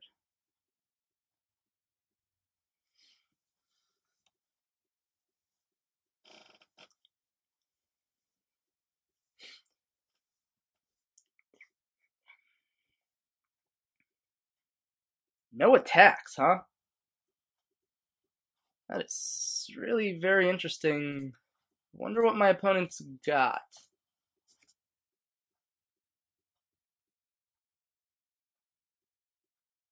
Yeah, I figured something like this was happening. Yeah. Oh. Sure. Inquisition is just so poor in parts of this matchup. So what we can actually do here is downtick on Collective Brutality. Let's go ahead and cast with 2 modes. Target opponent, target creature gets, and then we drain a little bit. Actually, the drain? Yeah, I think the drain might just be... No, I don't think the drain is necessary, actually. So let's just say target creature gets... Because we want something to loot away with Jace, I think.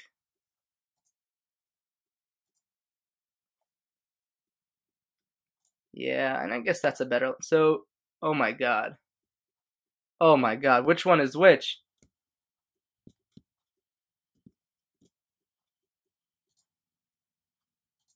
Whew! Whew, we picked the right one there. Oh boy.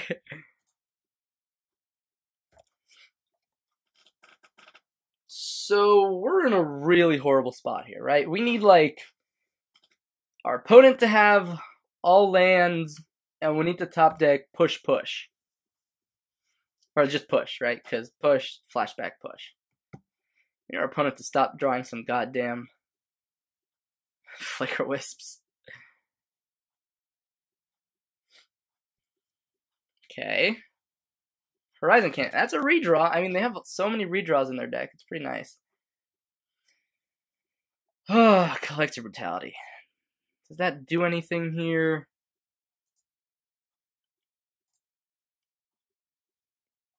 We can Brutality to gain two life and then uptick on the Avenger.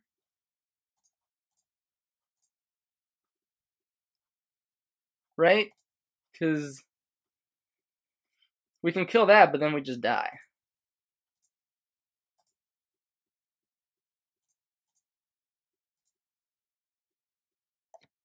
Alright, I mean, survive to die another day, right?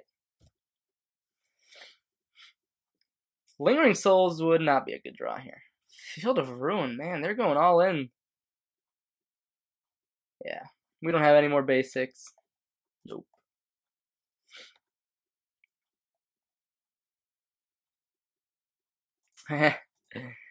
Great way to go out. Great way to go out. Thoughtseize as the last draw. Big fan of that. Big fan. All right. Liliana Last Hope seems solid. Disenchant is okay against Aether Vial, but it's kind of narrow. Kind of very narrow, and it's a very expensive answer. Dispel's not good enough. Harmonious Rejection's not good enough. Surgical's not good enough. Spellbomb's not good enough. Counter Squall is also just really poor. So what options do we have here? Do we just cut the Thoughtseizes? Bring in a Liliana and a Disenchant? I mean, like, on surface level, our deck has a pretty good matchup here, but they can definitely run away with the game. Yeah, I think this is okay. You could make an argument for Stony Silence, just how much of a beating it is, but yeah, this is a keep. Unfortunately, it doesn't have as much removal as I would want it to, and we're going to be taking quite a bit of damage from our mana base to avoid getting basics here. But if we can find some removal spells, that would be really nice. Let's go ahead and shock. Serum Visions. Path to Exile. So we don't want the Jace, but I think we do want the Path, even though it's not land number. Alright. This is actually really good for us that our opponent is not leading with Aether Vial, because their non-Aether Vial starts are much, much, much easier to deal with. And I'm kind of okay if they want to path my Jace here, because I really need another land. Rest in peace, huh? Okay. Okay, sure. If you say so. Land? Land.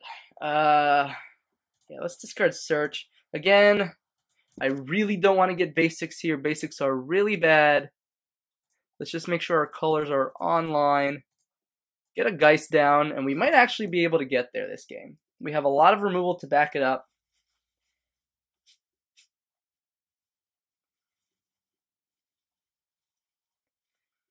And they can't interact with Path to Exile. Geist doesn't care about Rest in Peace. Hopefully our opponent doesn't have like a... Speak of the devil. A Blade Splicer here. But they do, so... I think obviously we just start out... Well... No, yeah, I think we just start out here. Because I think we want a Lingering Souls.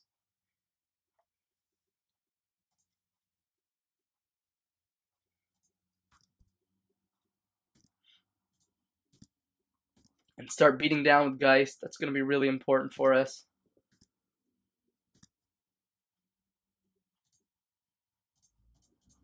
And start beating in the air as well. So Jace can hold back Blade Splicer. Obviously, Restoration Angel here is an absolute nightmare. But if our opponent's got it all, they've got it all. Hopefully they don't have Flicker Wisp here. Yep, they've got the Flicker Wisp too. So that's... Things are getting a little bit out of control now. So do I want to loot with Jace? I think so. Serum Vision's a little better than Opt in this spot. Ooh, that's going to cost 2, right? So let's start here. Lands are actually okay.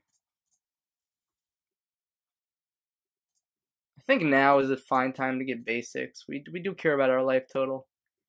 Fatal Push is a great draw. We definitely want that. The question is, do we want to get the Stalia off the board? Or do we want to get this Flicker Wisp off the board? I think the Flicker Wisp is a lot less threatening. So, target creature gets -2. Can we drain them?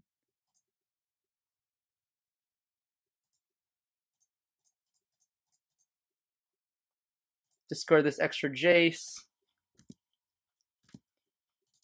Swing in with our souls. We can try to present a race here. So our opponent doesn't want to block with Flicker Wisp because that just feels like a horrible trade. Sure.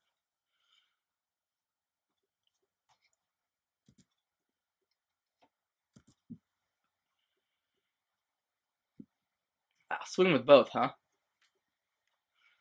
What could that mean? Could that mean Restoration Angel? I mean, we're not blocking. We set up this line that we don't block.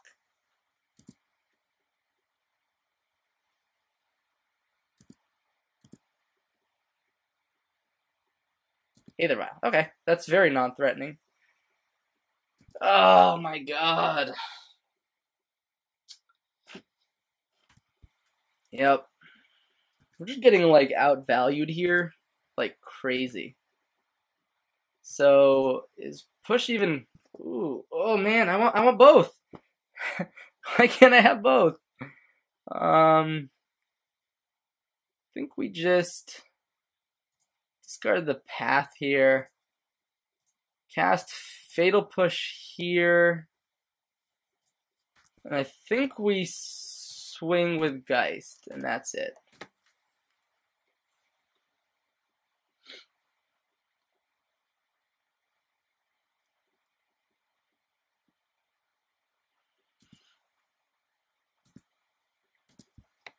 Wow, so Rest in Peace doing a lot of work this game. You know, I compared to like Gifts, a deck that I also play Esper Gifts, this I thought we would be a lot weaker to Grave Hate because of our Geist plan, but obviously Geist isn't great when your opponent just floods the board with three power creatures, and especially when they read First Strike. So here we can block the Flicker Wisp. Oh, no. Come on.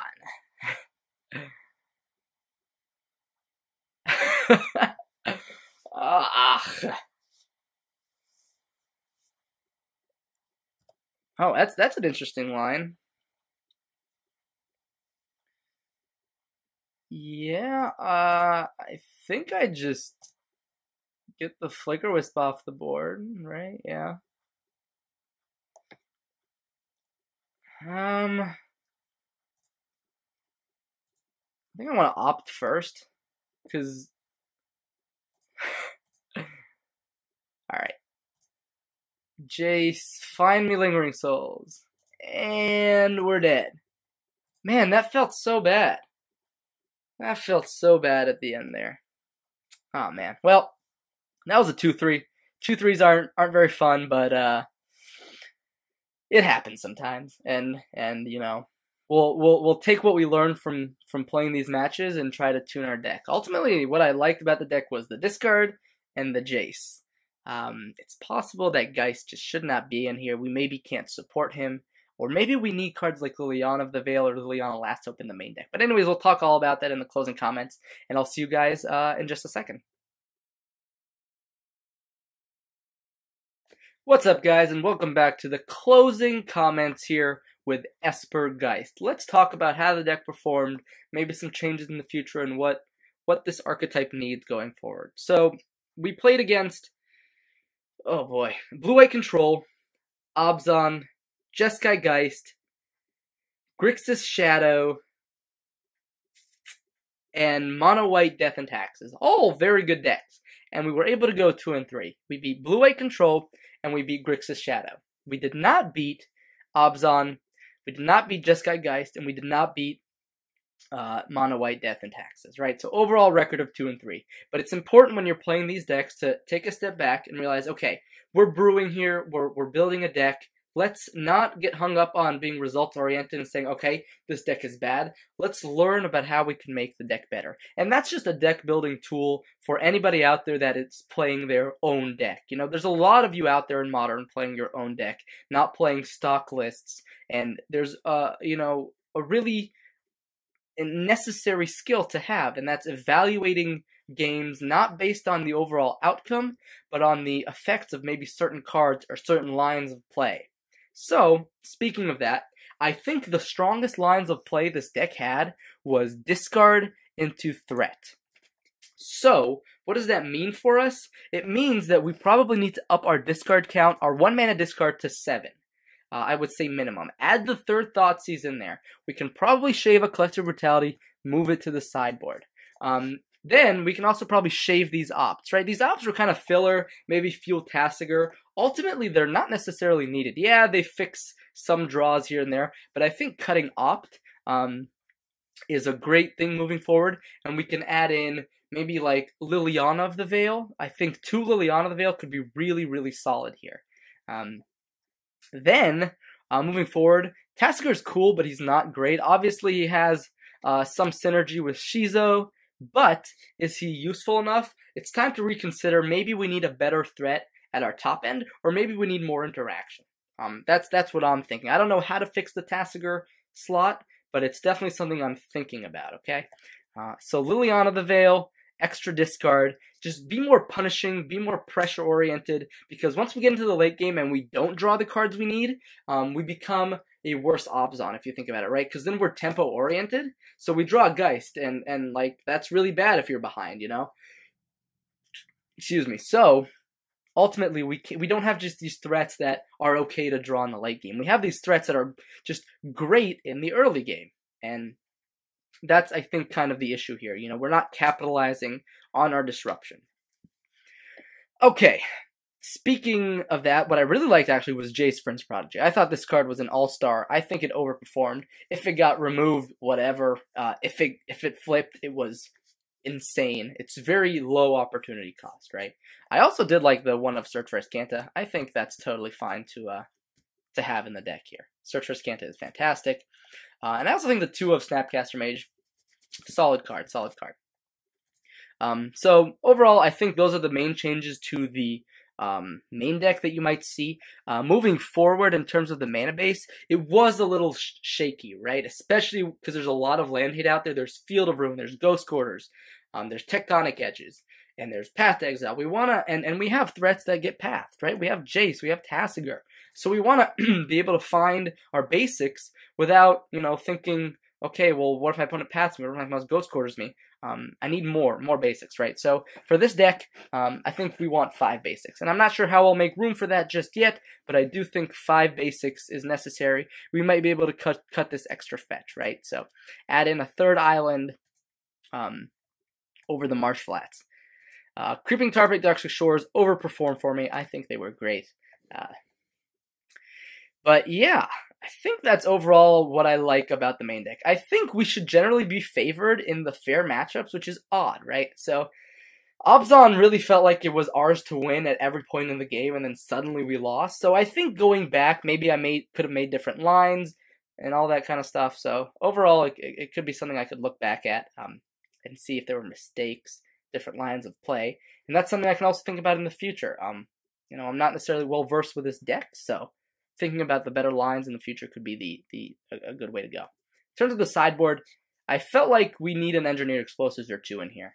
Obviously, it would blow up our own Lingering Souls, but I think being able to sweep the board in some form or another, maybe even like sell the wreckage, but that's a little expensive. So I do really like Engineered Explosives, and I might add an Engineered Explosives in here over the maybe Disdainful Stroke or the Ceremonious Rejection, something like that. I mean, obviously those decks are in the format. We didn't face them this time around, so it's just, it depends. But I do think having a way to deal with non-land permanents, especially decks that go wide, is going to be really useful. So my closing thoughts are more discard, Liliana of the Veil, and Engineer Explosives in the sideboard.